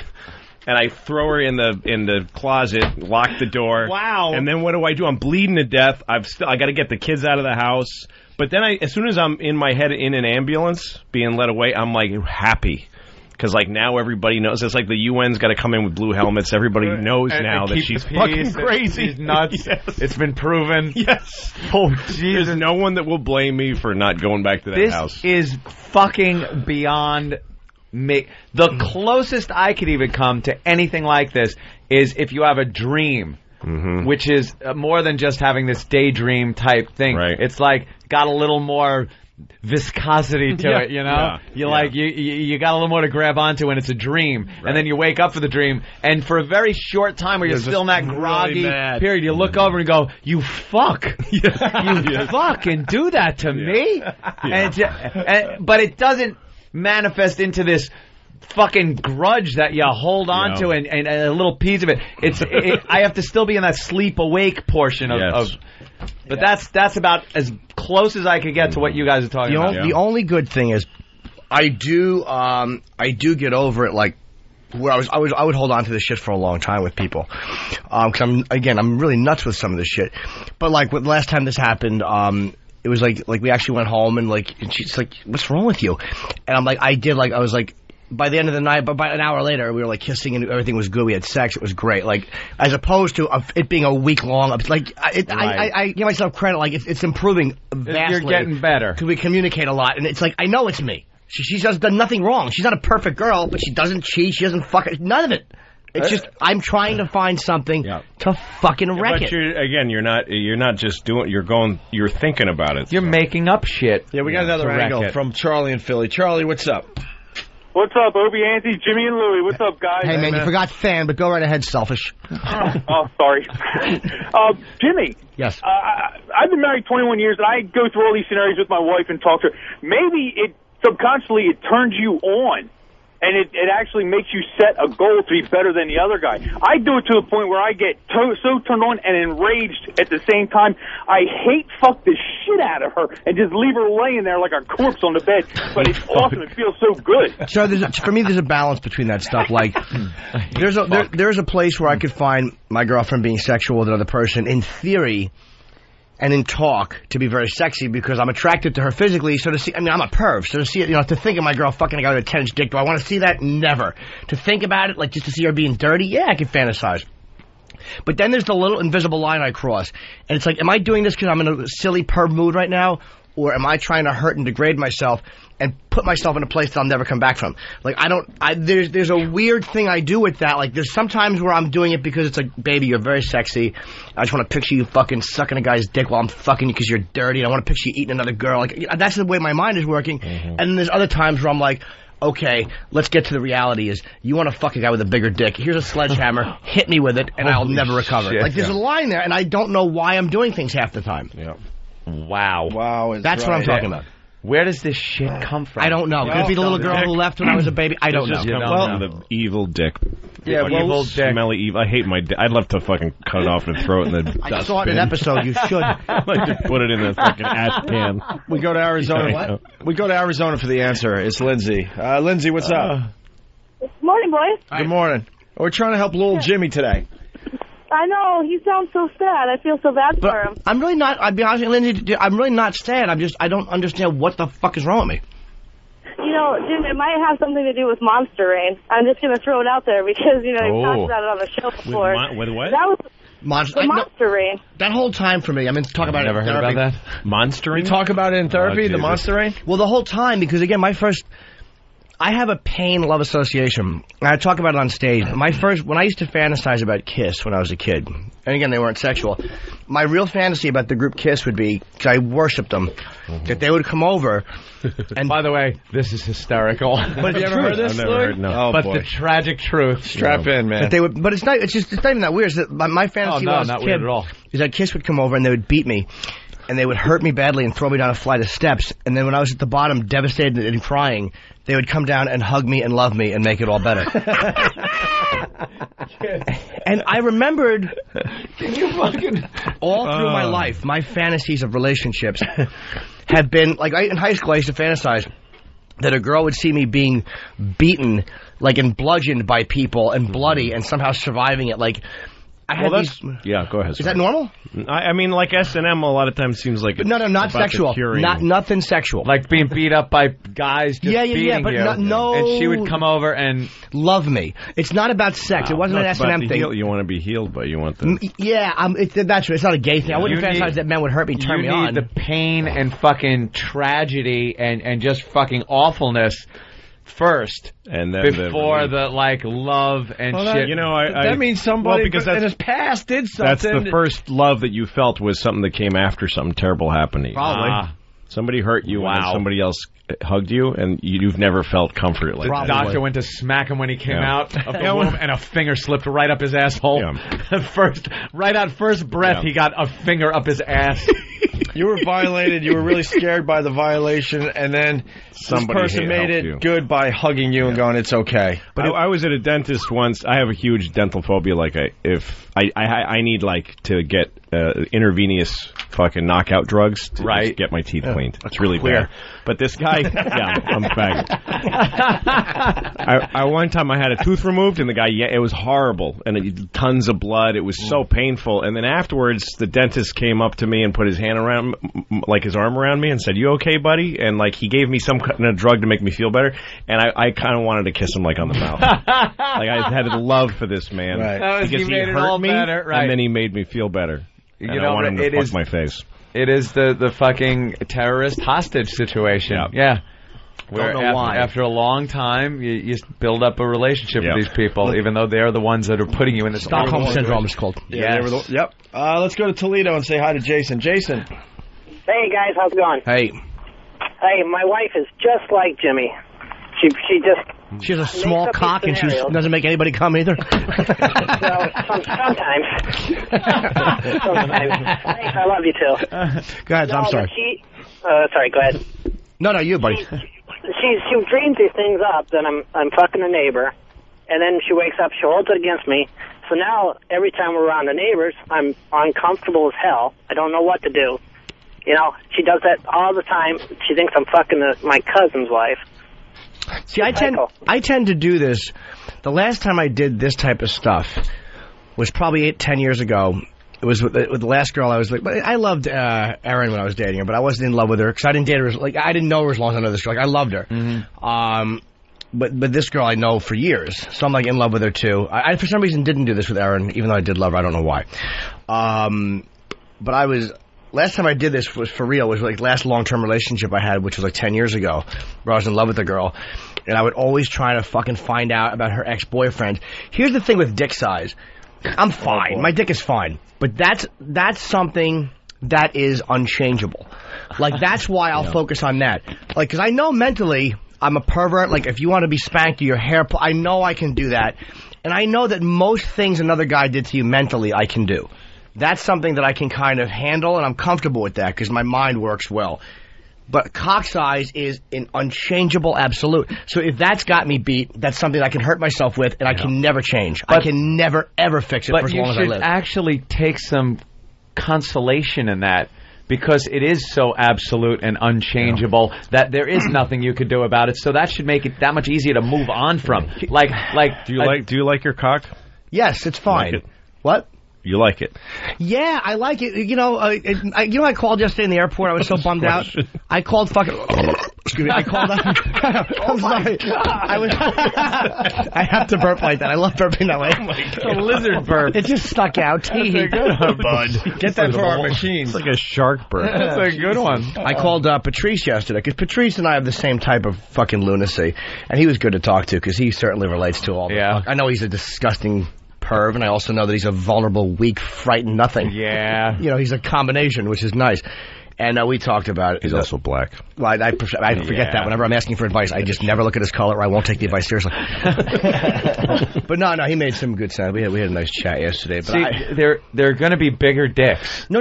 And they're going to be smaller dicks. Yes. And whatever girl you're with, perhaps, if you inquire, will have been with smaller and or bigger dicks. Well, I was bugging her one day about it, and I think she was annoyed at me, and she didn't know what to say. She's like, "Look, well, I've definitely fucked guys with bigger dicks."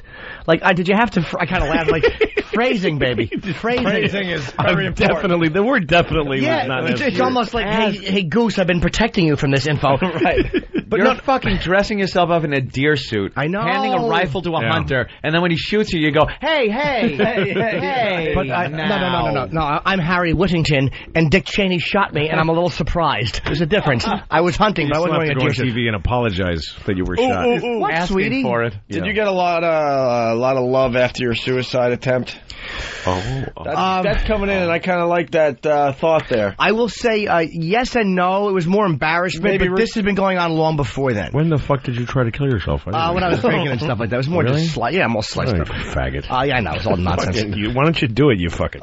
Believe me, you're preaching to the choir. You think I don't realize I should have had a gun? But did you get a lot of love after the suicide attempt that you weren't getting beforehand? Like, God. I would say not really, no, because I was more embarrassed by the whole thing, so I didn't want to. I was like, because I sobered up. I was in rehab. I felt like a douche. Sure. That was part of the reason I did it, was to get that feeling. But again, it goes way before that. I didn't learn anything from that. That was a behavior trying to recapture something I'd learned earlier, if that makes any sense, like that suffering. And I just had a thought, too, about the... I was just about to tell my girlfriend, because she's like, I don't know why you think about this. She's like, this is so much in your head. This is not something she's like, well, I'm not having sex with you thinking I wish you had a bigger dick. I'm happy. I like having sex. And I know she's being truthful. Is it just the way that you quoted her phrasing? Well, okay, I've definitely had bigger dicks. It was almost a resignation. You are like forcing her to say that. I know. You want to hear that come out of her mouth? So that you can say, you see, you think my dick's too small. I'm going to go over here and jack off to something else. If it's a fact, then it's not honest to say it. Like, I said to her, like, let's say that we were dating, and you knew that my history was my favorite thing to do is titty fuck girls, and I only like all the girls I dated, or a couple of girls that had double D tits, and my thing was titty fucking. I love that. Let's say you had A breasts, which he doesn't, but I'm like, no matter how much I loved you, you have A breasts. Like, I want to titty fuck you. I'm attracted to you, but I love you. You're great. But that's it. I cannot make that happen because your tits aren't what I need for that. You're trying really hard. You're like a lawyer against... That's not that big of a stretch, though. Yeah, but see, you're working so hard to find a way to hate your own dick. I'm actually... But I am in a way working hard to explain it to somebody who thinks it's crazy. I could get your explanation. But is the act of titty fucking more important than everything else in your relationship? No. If it is, then leave the fucking relationship. No. If it isn't, then just fucking deal with it and move on. No, but if she said to me one day, you would like sex better if my tits were bigger, I couldn't deny it and say she was wrong. maybe, okay, no. You could say, I fucked bigger tits. I could, but then the fact would be, I like girls with bigger tits. So that when I said that to her, it's almost like if that's required for you, if you really like that, even though you love me and stuff, if I can't give you that, you know what I mean? Like, you'll still love fucking me, but there will always be that little asterisk. The titty fuck thing is not that crazy of an example. But no, it's not. It's not. But you're never gonna find the perfect everything. Well, the thing is, you're working in the wrong direction. You're working really hard to just, to say I don't deserve this. You should let the girl fuck somebody who just enjoys the fuck, comes on her ass, and goes home instead of this silliness. And think of how big your dick looks in between small titties. Problem solved. Small dick, small tits. Look. But do you understand? I don't have a small dick. My dick's fine. Hey, Jimmy, don't worry. I'm not criticizing your cock. I've seen it. It's beautiful. No, I mean, I'm not feeling sorry for myself. What I'm saying is, like, I don't want my dick to be fine. I don't want to be mediocre with my dick. This is what me and Patrice talked about. And the way he phrased it, and he was just perfect, was something about he wants his dick to be undeniably big. Like, no matter what country you're in, if a girl sees like your the dick, speed of light, like big. not even relative to anything else. His dick is so big. Undeniably big. So anyone seeing it would go, that's a big dick. Like where it's not so subjective as compared to who they've fucked before. Right. Like, even a girl that's fucked big dicks. And that was a great point he raised yesterday. It was very funny. And he made me laugh in an airport waiting for my luggage, which that's how funny he is. You know, I laugh better waiting than for him luggage. stomping on it. Always appropriate. Always. So that was his. He made a very good point. And, but that's what I want. And wow. She told me my dick was nice, and I guess that just bothered. It's almost nice. She goes, your dick is nice. She's a woman. But she's not a guy. She's not going to say, dude, your dick is fucking awesome. But that could be said like, God damn, you have a nice ass. Like, when you say that to a girl, it doesn't mean, yeah, your ass is nice. That means that's a great fucking ass. Nice, gorgeous girlfriend who thinks your dick is nice, and you're trying to find negative. But you don't think you deserve it. You don't think you deserve her. I want self-sabotage. Yeah, I know. I can't disagree. Wow. But there's also a little bit of validity in what I'm saying mixed in with it, which is what makes it hard for me to let it go. There's some. I'm partially correct. Only if you're like a lawyer against yourself. You're a genius at fucking yourself. I know. I'm Johnny Cockside. A lot of people saying it has to go back to your childhood. You should fucking join Al-Qaeda. You'd make a great suicide bomber. Yep. You just would fucking fuck this, fuck everyone. I'm just going to fucking blow myself up and other people that think my cock is small. It's kind of a hack bit, but we should get him hypnotized on the show. I wouldn't be able never to. Worked. I was hypnotized once when I went to therapy when I was 19 or 20 or 22. I think I just got Did it work? They did it in front of a class because I didn't have much money. Yeah. Not really. No, I'm not easy to hypnotize. I've tried it, and it's very hard to get me. All right, let's go to Lucas. Lucas, what's up? Hey, first off, I love you guys. You love the show. Bummed about Lucky Louie, but Thank you, buddy. As soon as the stores open up, to get my copy of the DVD. Nice. Thank you. I got to tell you this. I'm such a dope. I went through the same kind of thing. I built something up in my head so much that I got myself physically ill. I threw up. I called a girlfriend from work one time, and the number was blocked. And I'm such an idiot that once I called, she answers the phone, "Hey, Mike, how's it going?" And I'm like, wait a minute. And I just, such an idiot, I hang up. I get myself all worked up thinking, oh, my God, she's seeing somebody else. Who's this Mike guy? Yeah. Yeah, exactly. Everything. And I'm in the bathroom just dry heaving. I've dumped everything out of my stomach. Jesus. I'm sick to my stomach thinking about this. I got to leave work. I go tell my boss, look, I got to go. I'm sick. I don't feel good. I'm not going to tell him the real story. Your boss says, what's the matter, Mike? I'm sick. Yeah. I'm sick. And you realize that was your name. You realize, oh my God, my name's Mike. I'm fucking Mike. What's wrong with me? Go ahead, Mike. I'm sorry. Go ahead, Mike. I didn't know it was going to be a hit, Mike. So I'm in the car driving home. Oh, God, this is killing me. We get it. You're aggravated. Yes. Move to the punchline. That's when I realized her brother is Mike. Oh, all right. I'm such a dope. She's fucking She's her brother. Fucking her brother. That is disgusting. That's gross. But I got myself all worked up over it. Yeah, well. Yeah, the only thing How many lights did you hit on the way home? Holy fuck. I say in my own favor, it's weird, when I was in Sacramento, did I say this on the air before, that my girlfriend's family came to see me and didn't tell me? Oh, Oh, no. Her aunt, her uncle, and her grandmother came to my show. And they left without saying hi, you mean? Yeah, and the reason they did it was not to be rude. They loved the show. She goes, they didn't want to feel like they were intruding because you didn't know they were coming. They're like, he didn't want to meet us, that. He was talking to people. They just kind of felt like they didn't want to be intrusive. Mm-hmm. And so how did you take that? Exactly like that. They saw my bulge and laughed and walked home. I can't even talk to a guy with that tiny boy he has Ken doll genitals. No. I was kind of glad, like, I'm not doing anything shitty. Like, oh my God, I wasn't panicking. Like, what did they say? Like, it was like, why did they come up and say hello? Like, I was actually kind of annoyed. Like, I wish they would have come up and said hi. So, like, I'm not as fucking nuts as I used to be, and I do kind of figure this shit out, but why do I do that stuff? I think you're working on it in a very healthy way, Jimmy. I really think, the fact you talk to her about it. Yeah, you're talking to her about it is huge. And here's the thing, Jim. What I would say is like your cock's huge. This thing you're doing, it is part of you. It's not like you can't change what you're like. If that happened to you, if something happened to you when you were a kid that makes you do this when good things happen, it's just part of you. It's not wrong. And if she's listening to it and taking it and she still loves you, then you guys will be all right. And you'll always have that in your relationship that you'll keep going, yeah, but if a black guy came in here, gave you $2 million, would you kiss his dick and then call me an asshole? Well, technically, yes, I would, Jim, but... Fucking bitch. You hate me now. Yeah. But she's never done anything that indicated to me she wasn't happy. Like, she doesn't do that. It's not like I'm picking up... I ask her enough questions until I get what I'm looking for, which is that feeling. It happens right below your neck. It starts like in your throat and it stops above your pube. It's a thickness. It's a heaviness. My therapist told me that your anxiety, sadness. It's like anxiety attacks. No. It's not anxiety. No. But it can be. It's like that feeling. Like it's sadness. It's like you have a weight. Do you know of the feeling you get when someone dies that you know? It's a tangible feeling. Yes. Yeah. It's more than just an emotion. It's a physical feeling. You're feeling this. Especially when they die in front of you with your cum on their face. Right. That's true. Last words. And you don't have to small cock, what'd you do to me? And you don't have to pay her. But it's that type of like physical feeling. Yeah. Do you know my therapist told me, and I just started like a month ago. I'm so glad I went back. Again, it was inspired by my girlfriend.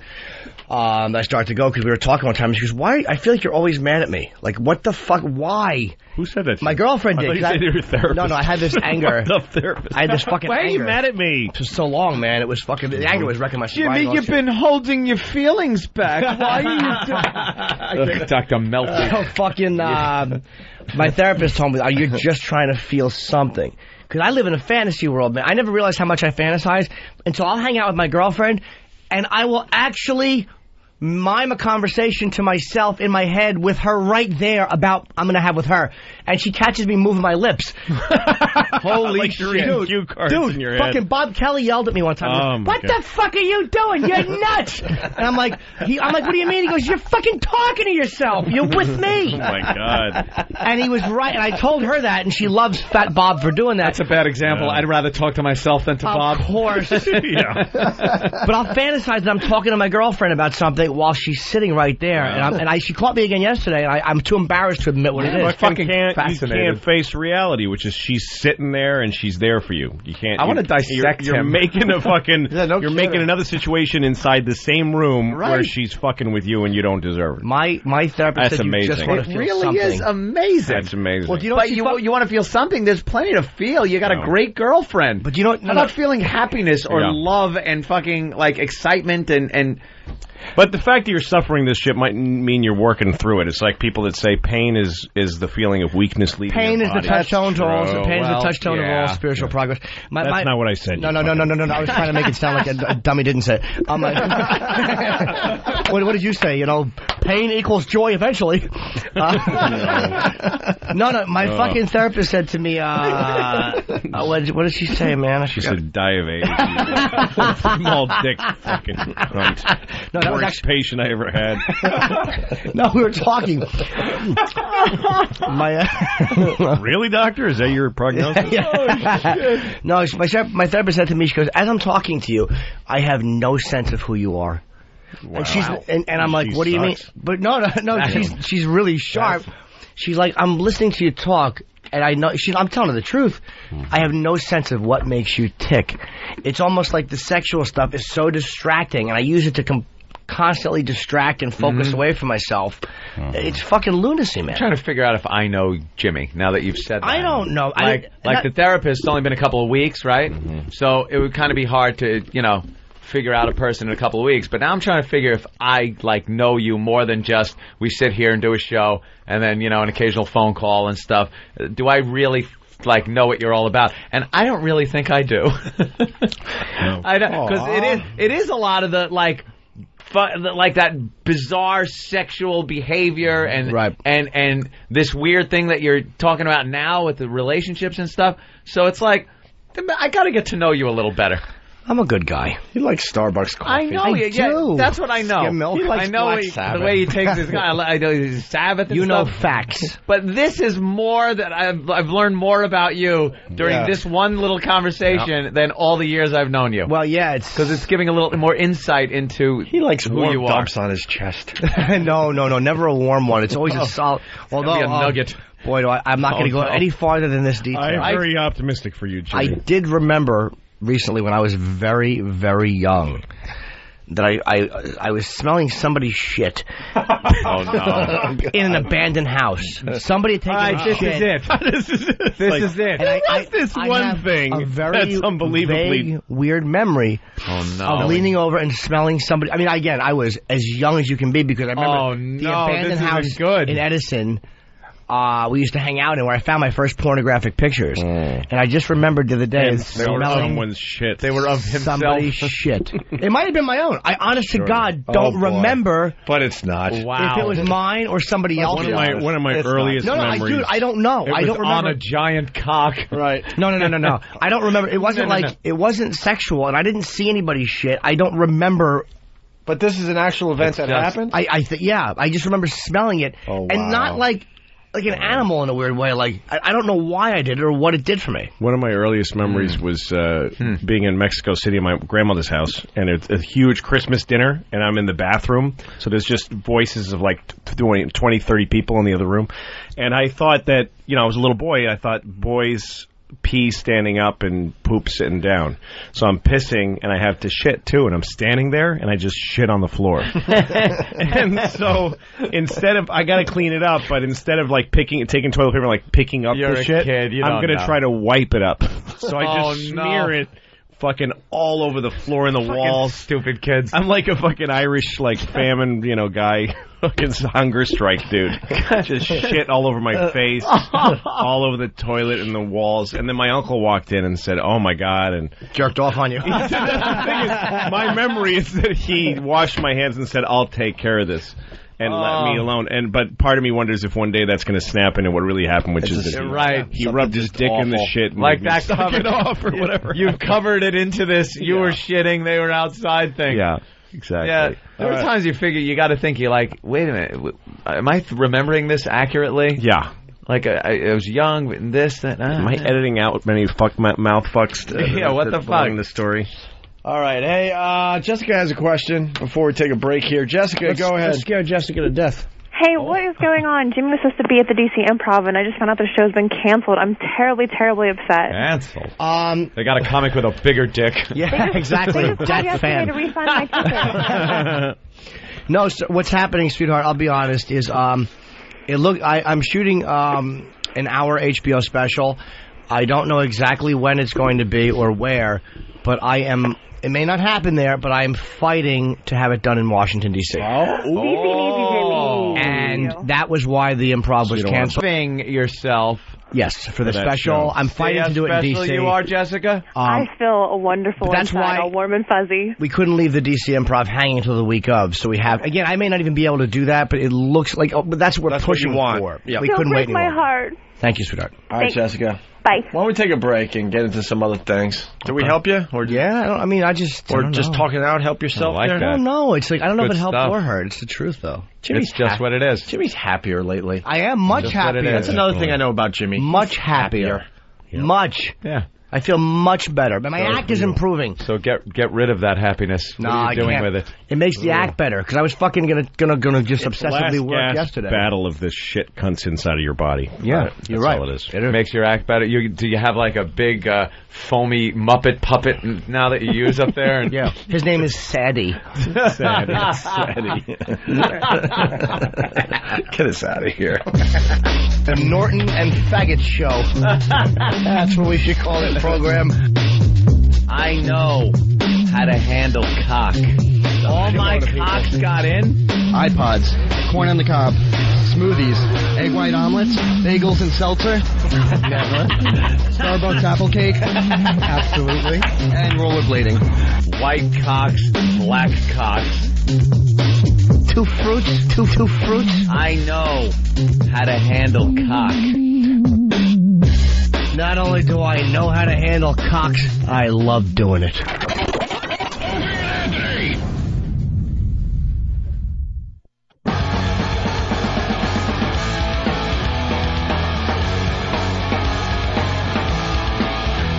All right. Louis C.K. in studio. Lucky Louie on DVD. Today you can buy it in stores. Oh, yeah, we got the E-Rock and Bill UFC bet. Ooh. Loser gets a Brazilian wax. That's an ass waxing. A Brazilian wax live in the air, and the winner gets $500. E-Rock and Wild Bill will bet on Anderson the Spider Silva. Ring. Banana horse. What are you using, Stingray? Windows 95? Now I got to take abuse from the Pal Talk people. I wouldn't get Vista. You couldn't pay me to use Vista. What are you, one of those Windows 95 guys that call a tech and go, I don't know, it keeps crashing. How about you upgrade? Yep. What's wrong? People upgrade. They said the same thing about fucking XP. Yes, Windows, it's buggy. It's fucking buggy. I'm going to be patching the shit out of it. There's going to be crashes. There's going to be things will happen. But you have to move to the next operating system. It's the only way these fucking computers stay up to date. These tech guys, ask any tech guy that works for a company. Right. They fucking hate it because they go in and people are still running fucking 98, Windows 98, and they go, I'm having a problem with this.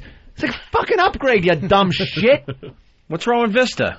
Hey, it's fucking brand new, dude. You're going to have all kinds of shit. All sorts of bugs. If I have shit, I'm not putting it on every machine, first of all. And I'm going to see. And if patches come out, then I'll fucking put the patches. At some point, you're going to have to upgrade, and you sit there for 18 hours while every patch for 2 years fucking has to download. All right, let's go with this. Oh, I hate people. We got to get this awful. We got to get this bet out of the way. So we got E-Rock and we got Bill. And then next week I'll be going, fucking Vista, I want it returned. I got to fucking fucked everything up. We got to get this bet out of the way. So the loser gets a Brazilian wax and the winner gets $500. They're betting it's Anderson the Spider Silva versus Travis Lutter. This Saturday, February 3rd on pay-per-view. Okay. Also on the card, Quentin Rampage Jackson versus Marvin the Beastman Eastman, and the UFC debut of international superstar Mirko. Oh, he's fighting. When is this? Crocop. When is this? This Saturday, February 3rd on pay-per-view. This Saturday, February 3rd. I unfortunately will be in Houston. Mirko Crocop, I have been fucking obsessed with since Dumb Rogan talked about him. And fucking, I don't put that in my head. Now he's all I want to watch. And the first Crocop... Yeah, but now that you're doing more besides having sex... It's, dude, you got these things to look forward to, Jimmy. Let me tell you something about fucking Mirko Crocop. Rogan was right. This guy is going to fucking beat everybody in the UFC. Really? He is a machine. I watched the first clip I saw of him, he got knocked out. Like, he got beat up badly. Well, he does sound like a contender. Well, that's what I'm like, this guy's not that great. You're really talking him up there, Jim. You really got an eye for talent. These guys all are so good, these fighters, that like any of them, if you make one critical error, it's like a chess player. One great chess player can lose to another one. And you're right. That is. It's not like boxing where there's this dominant guy who comes in. The dominant guy can just get one punch, boom, he's fucking on the ground. Yeah, like, because these guys, if you make one technical error, they armbar you or they knock you out. Yeah. And the second time Crocop fought the guy, he choked the guy out in like the first round. And so I watched a bunch of Mirko Crocop. Crocop, I think, is short for Croatian cop. His real name is like Falanapik or some shit. He is fucking devastating. And I was worried about Liddell because I love Liddell and I like him on a personal level, but I'm like, Jesus, can Liddell beat this guy? But they're in different weight classes. They probably won't have to fight. All right, really? This Saturday on pay-per-view. Now that would be we'll see what happens. Crocop, watch fucking just for Crocop. This guy is devastating. You. He's devastating. All right, how's this bet going to... how are we doing this thing? E-Rock, you get... I don't care get as to long choose? as E-Rock gets fucking wax up his asshole and all the hair ripped out. Absolutely. I'll put it on with my dick if you want, Eric, for old time's sake. For old time's sake. I'll hide it behind your ass. Well, I know nothing about UFC, and Oh, apparently I don't get the first pick on the bet either. Oh, all right. How was that decided? That was popular demand. Why is Sam happy? Sam is happy at the prospect of E-Rock's misery. Anytime E-Rock's in here, Sam's happy He's just because smiling. he knows he'll be degraded in some That's way, what shape, or sucks form. about the videos of E-Rock. They're all shaky because Sam is just laughing. Sam's laughing. As he's trying to film. Yeah, looks like E-Rock's in an earthquake every time there's a video. up. Looks like Hepburn's home movies in the last 5 years. So Bill gets to pick? Yes. Who's heavily favored? I'm picking Silva. Why? Because he beat the shit out of Rich Franklin, who was 3 years reigning champion, and he's from Pride, and all the Pride fighters are better than the UFC, and they're all coming here now. Yeah, but Pride, what is Pride? What is Pride, Bill? Pride is the Japanese version of UFC, but it's more international. Where's Crow Cop from? He came from Pride to UFC. Crow Cop's probably the second best fighter in all of mixed martial arts. The best fighter in mixed martial arts is in Pride. His name is Fedor. And he's still in Pride for now. Okay, that's the Japanese one. Now, Fedor is what nationality? Russian. He's better than Crow Cop? Yep, he beat the crap out of Crow Cop. You are so done, Yep. E-Rock. He really knows his fucking All right, E-Rock, UFC, what do you know man. about UFC? Not a thing. There's got to be something. Chuck Liddell was in the studio. That's all I know. No. What a fucking girl. Oh, boy. But then you're going to make a bet where you get your ass waxed if you lose. I was pretty much told you're in this bet. Why don't you and Bill just have gets your first Why pick. don't you just have your ass waxed? Yeah, Yeah, might as well just cut to the Knock out chase. the middleman. You should wax it the day of, so that when you lose and pull your pants down, people will go like, "It's already fucking waxed." That's right. What you want to do is take a disgusting shit and not wipe that good. very Whoever good. waxes has to smell your fucking reeking crack. Oh, just waxes off a big fucking brownie. All right, it's pronounced Travis Luter. I don't know this shit either. So so you get Travis Luter, I guess so. and Bill gets Anderson Travis. the Spider. This guy's name is Travis. What kind of a man could he possibly be? Exactly. Comes in, he hits the guy with a purse like Ruth Buzzy. Thank you, Mr. Torrance. All right, so the bet's in. We'll see who wins. And what are we doing the waxing on Monday? Okay, the Brazilian wax will happen on Monday's show. Ooh, can't wait. Hey, Bill, who in UFC is going to beat fucking Crow Cop? No one. Absolutely no one. And the heavyweight division of UFC is not that strong. They got that guy Sylvia, and he just really sucks. Hey, can I get some Crow Cop video on demand? Go to YouTube. I Go to watched a YouTube? bunch of it. Yeah, I'll check on Fucking YouTube. the guy. He All right, does cool. He's fucking. His feet are awful. Really? You've never seen any. I mean, you have karate guys, but his feet are. He's fucking, and he's devastating. Wow. He's a devastating man. Like I watch that shit like with a love-hate thing going on because I love to watch it and the action, but it's so painful to watch. You're like, how could? Oh my God, that's a human being, and he's elbowing his fucking nose in. Like, I think Crow Cop would beat a guy. Who's the tough guy? Chuck Zito. Chuck Zito from the Hell's Angels. Yeah. He's a tough fucking dude. And I think Crow Cop would make short work of a guy. Like, that's the level of fighter he's on. Like, a guy like Chuck Zito, I look at and I go, it's incomprehensible to have to fight that animal. Right. But a guy like Crow Cop is in a different world than he is. Like, not that he would beat him as easily as Zito would beat me, but like, to look at a man like Chuck Zito and have no fear of him and to know that you could, like, that's the fucking type of guy he is. That's where he is. It's a world you can't comprehend. Like a guy like Crow Cop, he would smash Mike Tyson in a real... What's his big move? Kick? His feet, everything. He can box, he can wrestle. Yeah. But I mean, he's a fucking mixed martial artist fighter. But his feet, Crow Cop's feet, are devastating. Because he gets really close to you and all of a sudden, whap, there's a foot in your face. I love that shit. He prefers to kick you with bare feet. That's his problem solving. It's to take his foot and to barefoot plant it into your forehead. Oh, so he could do that thing where you're boxing, so you're close enough to be boxing, and then that foot comes up like a clock hand, Why is there like the nobody- big hand on a clock. Oh, I've seen that. How It's about somebody unbelievable. comes in here and just looks him up on YouTube? Yeah, real let's quick do that. for us? Let's say hi to Don in Indiana. Hi, Don. As they get the video ready. Yeah. What's up, Don? Hey. Get Don on the phone. Hey, I got a poem for you. From the Princeton House in New Jersey? Wow. No, I'm from Indiana. Hold on a second. Let me bomb, sir. Oh yeah. Hey, you guys there? Yeah, let's sir. go, Don. Speak. I had to get outside because I was in a office in there. Nobody they cares. couldn't hear this poem. Oh, I was wondering. So, I'm out of breath, too. I was running outside. Oh, God, I hope you're okay. I hope you're going to be all right. Take your time, please. What else is going on? I hate to have this call end abruptly. How's your heart rate from your mother's cunt? Hold on, sir. I'm thinking about your cholesterol. Hey, listen to this poem. I wrote this poem about my ex-wife. All right. And, all right, listen. Okay. All right. Thanks, Jerry. It started out like a real lovey-dovey poem, and then it got real south. Oh, my God. Go ahead, sir. Let's go. I hope you fall through the ice. Fucking your death is going to be awesome. It's called I Miss, and it's about what I miss about my wife. If there's a part of it where you shoot or drive at her and miss, I'm going to bite Louie's face. Thank you for writing a poem about me. I miss. Yeah. I miss the companionship of a woman, the relationship that is woven. And it goes on down here in the good shit. It goes, I miss the precious golden band and the touch of your feminine hand. I miss your sensual touch of your lips and the grinding sensation of her hips. I miss your dripping pussy around my cock and the screaming, oh, please don't stop. Cock and stop don't rhyme, sir. You know what, sir? Your poem makes me sick. It sucks nigger dicks. Why are we doing this, Don? Hey, come on, man. I miss your finger knuckle deep in my ass. All right. We get it, sir. It's dirty. It starts loving and it gets fresh. Rubbing together before nips are hardened.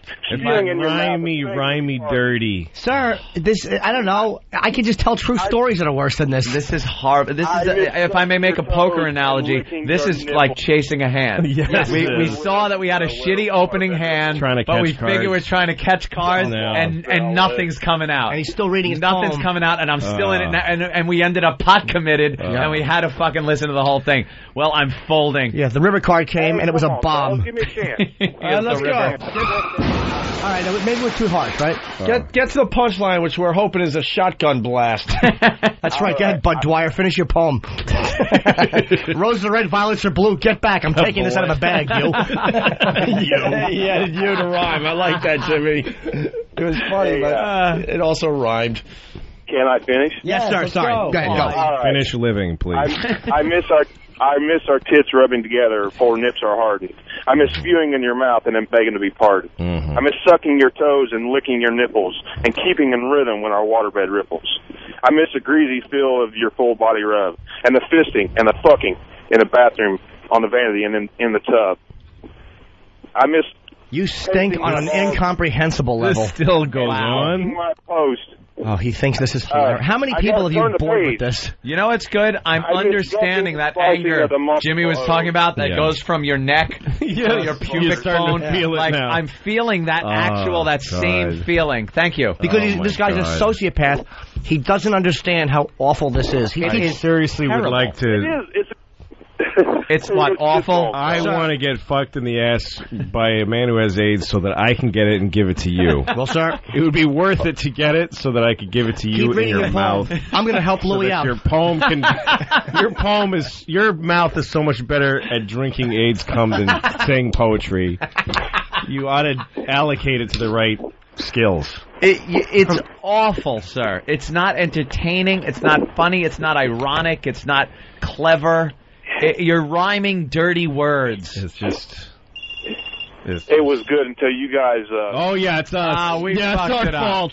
All right, we fucked it up. Thank you, Don. Hey, it was good. Shut up.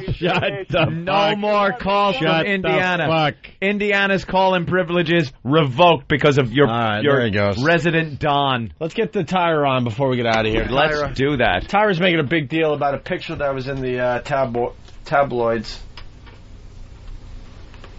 What was it? Too old Crow Cop highlight on YouTube. All right, you want to do the Tyra thing or what? And then we'll get out of here. She was on Larry King talking about that dumb bathing suit shot that the paparazzi took of her while she was on vacation, and everyone's laughing, saying, wow, she's a fat pig. Yeah. Supposedly she gained like 30, 35 pounds over the holidays. Well, Tyra, she can't stand that. So she went on Larry King to talk about it? Yeah. Oh, God. So then, I guess on Thursday's show, she gets the actual bathing suit and then puts it back on and goes, do I look fat? Sure she did. But it's obvious that who cares? It's obvious she got her body back in shape and maybe got a smaller version of the bathing suit is what she's doing. Yeah, first and foremost, you're right. Who fucking cares if her ass got fat and then she... But the fact that she got so upset about it... Ugh. She's going to waste everybody's fucking time. Fucking vain. What a shallow jig. Fucking vain. Happens to be black cunt. Right. What a shallow, self-centered pig. Right. Coincidentally, insignificantly black, stupid cunt. What a fucking self-centered non-white. Here we go.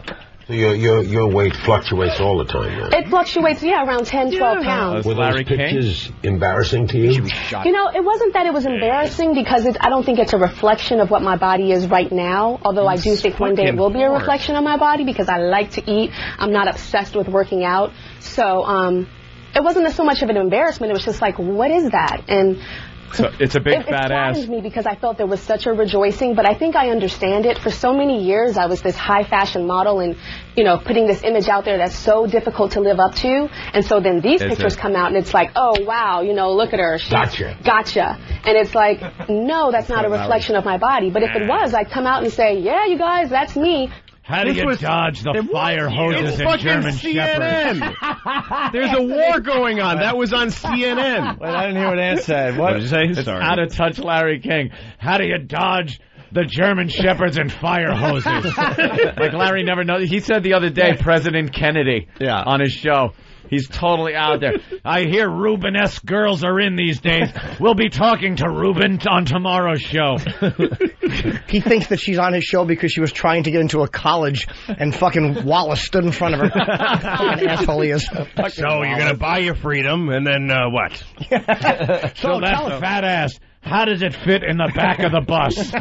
So, Harriet, tell us about your railroad. Is that what Harriet Tubman did? Yes. All right, thank God. Very good. That one up. Don's back. Don. Yeah. What's the point of the poem? Oh, man, I was out of breath and I couldn't read it very well because I was running down the steps. It wasn't about... Wait.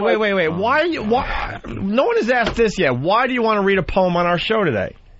Well, because I wrote it in regards to my ex-wife, and a lot of guys said it was funny, and they what guy said it was funny? I want their names, and I'm going to have their funny bones revoked. You making different voices for your own benefit. Yeah, what guy said that was funny? You like my poem? Yes, I do, Don. It was great. All right, give us one more line, or a funny line, or a stanza. The big Give last us line. the best line in the poem, the one that you were like, wow, this is the best line. Well, if I read it from the beginning. Stop it. Listen to directions, sir. We only need the line that you feel is the best line of the poem, the one where you wrote it down and went, holy shit, that's funny. Give us that. Okay, how about Oh, I hope he's still reading out of breath. You dumb fuck. A fucking smoker. He lives in Aspen. What a douche. More Tyra on Larry King. And for them to say, all these negative things, I have a show, the Tyra Banks show, and so many girls that do have that body, or that are even heavier than that, look up to me, and they say, Tyra, you weigh 30 pounds heavier than those models that are on the runway right now, and you make me feel beautiful. I look at your body, and I feel beautiful. So when the tabloids are saying that that's ugly, that's disgusting, it makes me think of my audience. Oh, what a... Oh, my God. Hey, that's kind of a backhanded compliment. Oh, you smelly whore. When they tell me it's ugly and disgusting, makes me think of my audience. You know something? We feel the same way. What a self-centered woman. Rancid cunt. Isn't she a fucking... I hate her so much right now. She's not doing this for her She's audience. inspired her fat pig audience. She can't bear bad news. Right. She's a fat pig. Can we please somehow... We're on commercial radio in New York as well. Yeah. Please get the word... Tyra's a fat pig. Tyra is a fat Can we pig. send somebody... Where's her show taped? Is it New York? Just the fact that she thinks I have to go on CNN during a war and respond to people talking about my weight. Who cares if people called you fat? You're on TV. You're fucking rich. You're black. You have blonde hair. Let's discuss that. Dennis Rodman. Jesus. She obviously can lose the weight. without much of a problem. You got a finger, don't you? Jam it down your throat. Yeah. Thinking about my audience. Bulimia. All righty. Why let tabloids bother you? You know what? They go. They come and they go, but I think that I have a responsibility. I've dedicated this part. The first part of my life was about myself. How many magazine covers can I get? How many fashion shows can I walk down? You know, how many this, how many that?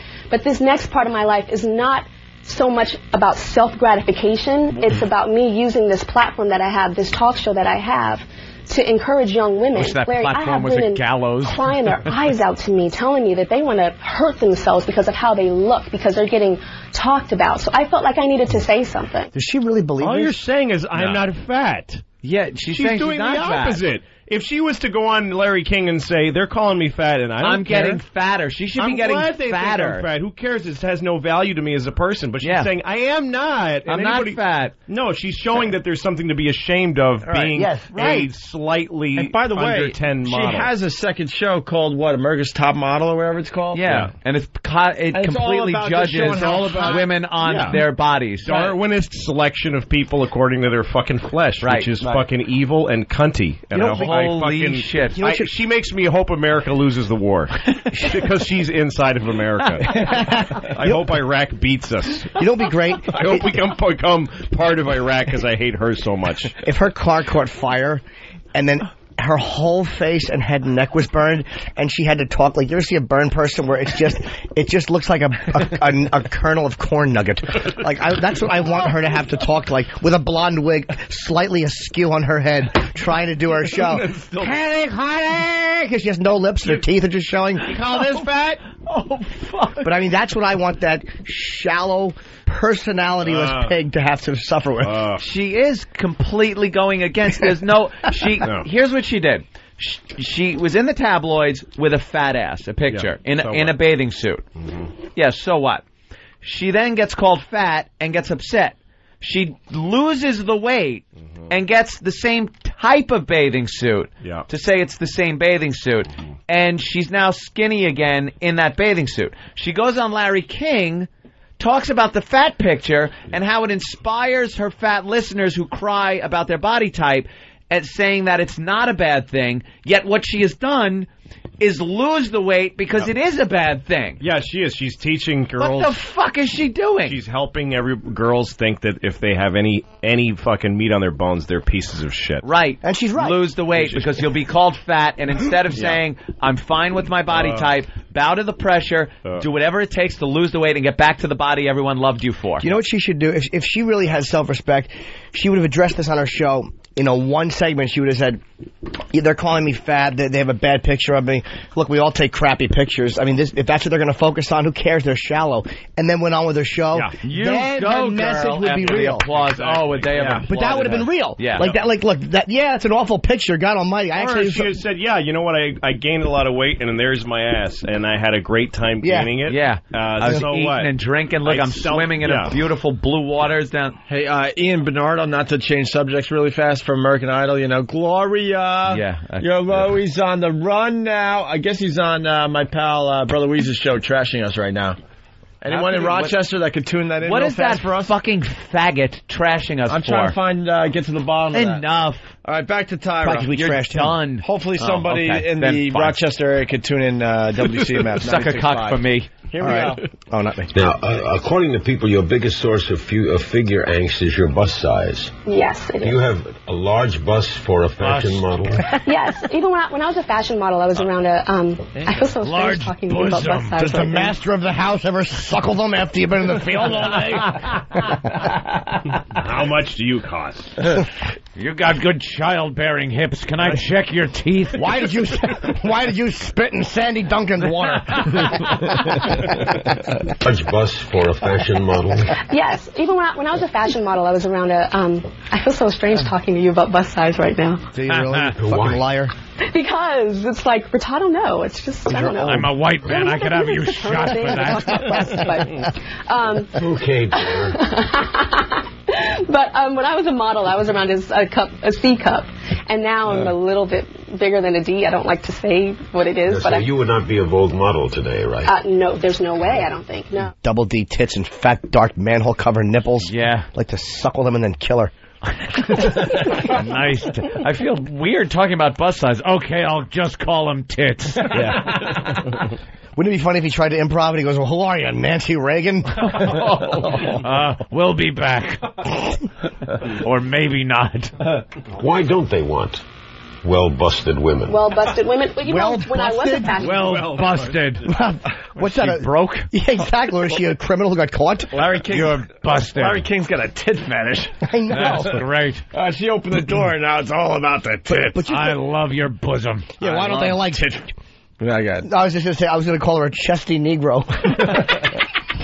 A Negro.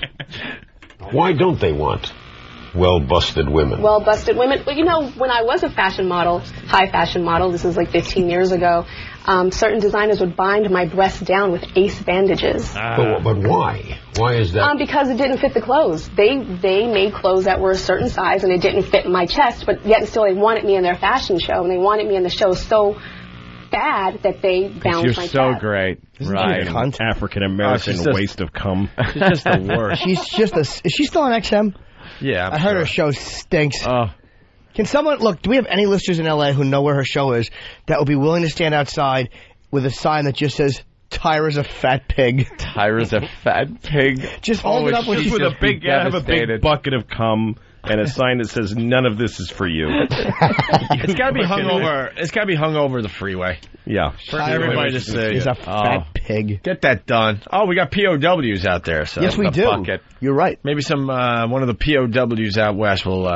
She is just so self-centered. Oh, what a self-important. Well, here we go. I'm a little lost. Wouldn't most women desire a curvy figure? You know, Yeah. Curvy good. 50. You know, the sad thing is, I used to speak at colleges. I was on a college lecture circuit, and I spoke at Johns Hopkins and Georgetown and UCLA, you belong at Johns Hopkins. Various other colleges. And I talked about how the female body goes in and out of fashion, the different types of bodies. In the 50s, it was Marilyn Monroe, you know, curvaceous, size 14. In the 60s, it was Twiggy. You know, she was very, very and thin, naturally thin, but very, very thin. Bench. And in the 80s, it was more athletic, and then the 90s was kind of heroin chic. And then now it's even beyond that. They were calling Kate Moss skinny in the 90s. These girls are way skinnier than her. Yeah, that's hot. Way to bring it home and sound like a college lecturer. Like a way skinnier. I like girls that look like a sack full of antlers. I love that line. Just fucking clavicles. Clavicles and shoulder blades. Pushing them into a hole in black and white film. Oh, fuck. What'd you say? It looks like a bulldozer should be pushing her into holes in black and white. Oh, is that horrible? That grotesque music playing. Well-dressed townspeople throwing them in a hole. Crying and throwing them in because the army forced them to. Hey, we got a timing issue. We got a timing issue here. Damn it. For the 11 o'clock hour, we want to replay the bottle rocket incident. It's 55 minutes long. Sure. The whole thing? The whole thing. Wow. We decided to do this and then trying to figure out heat shields and how it's going to work best. E-Rock's got that together for us because we played that little clip earlier today. I'm going to be interested to listen to this because this went out over regular radio. Oh, yeah. And what we got away with back then was just unbelievable. And we also play it today because coming soon to the show, less than 10 days, So Your Pussy's Got Talent. Next Thursday. So Your Pussy's Got Talent. 9 days and counting. I cannot So Your Pussy's wait. Got Talent. Any new ideas? Quickly, anybody? Deadline's tomorrow, though. Deadline is tomorrow for new ideas. Do we have any ideas? I got to brainstorm. Oh, Danny has the best one. What? Danny has the best idea, and if he could work this out, it's a winner. It's one girl, one vagina. Not a bunch of vaginas competing against each other. It's guys coming up with ideas. What do you do with a vagina?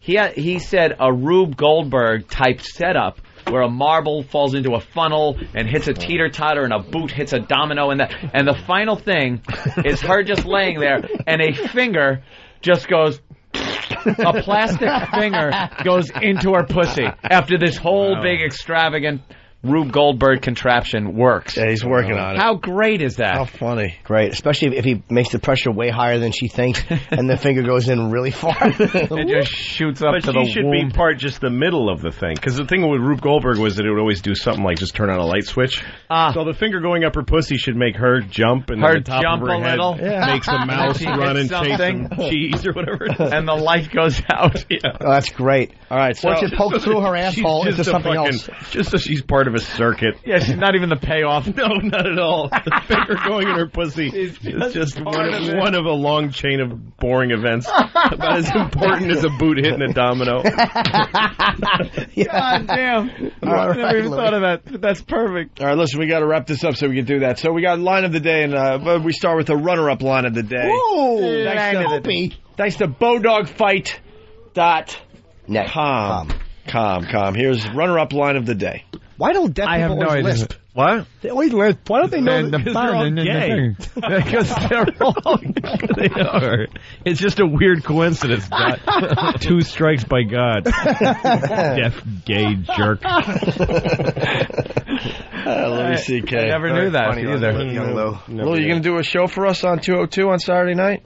What is it? What are you talking about? We just give, people shows. On Saturday? Could be an hour. Could be Down the whatever you road. want.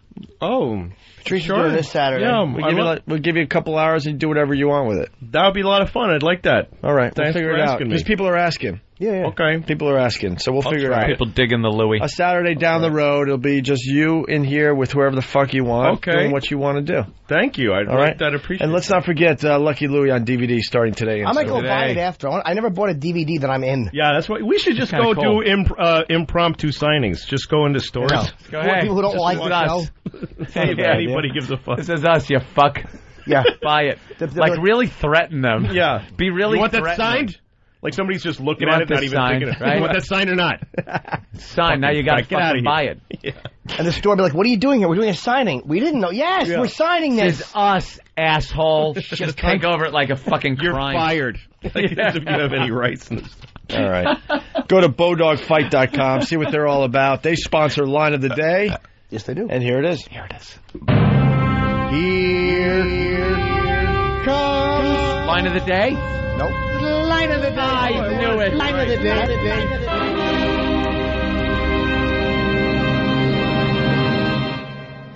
Here, all that was going through my head is, these people are normal. A little saggy here. If her parents knew, you know what would have been going through her head? A hanger. 5 Yes. Just buried alive. And they end with the new Jim Norton burp. I love it. The flappy bird. I will say, I know it was last minute, but an honorable mention had to have been given to the fucking black and white footage. Oh, yeah. Being pushed into a hole. It was just too last minute for the boys to put it together. That would have Can I hear the definitely- burp again? You got the burp? That's got to end every Line of the Day now.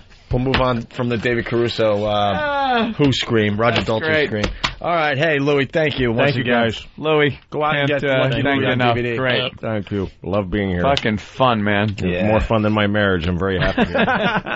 With that, we'll see you guys tomorrow. Later, man. The Opie and Anthony Show. Gut busting, ab crunching. Boy, how bad can it get? Have you seen a man eat his own head? Yes! Now you'll get used to it.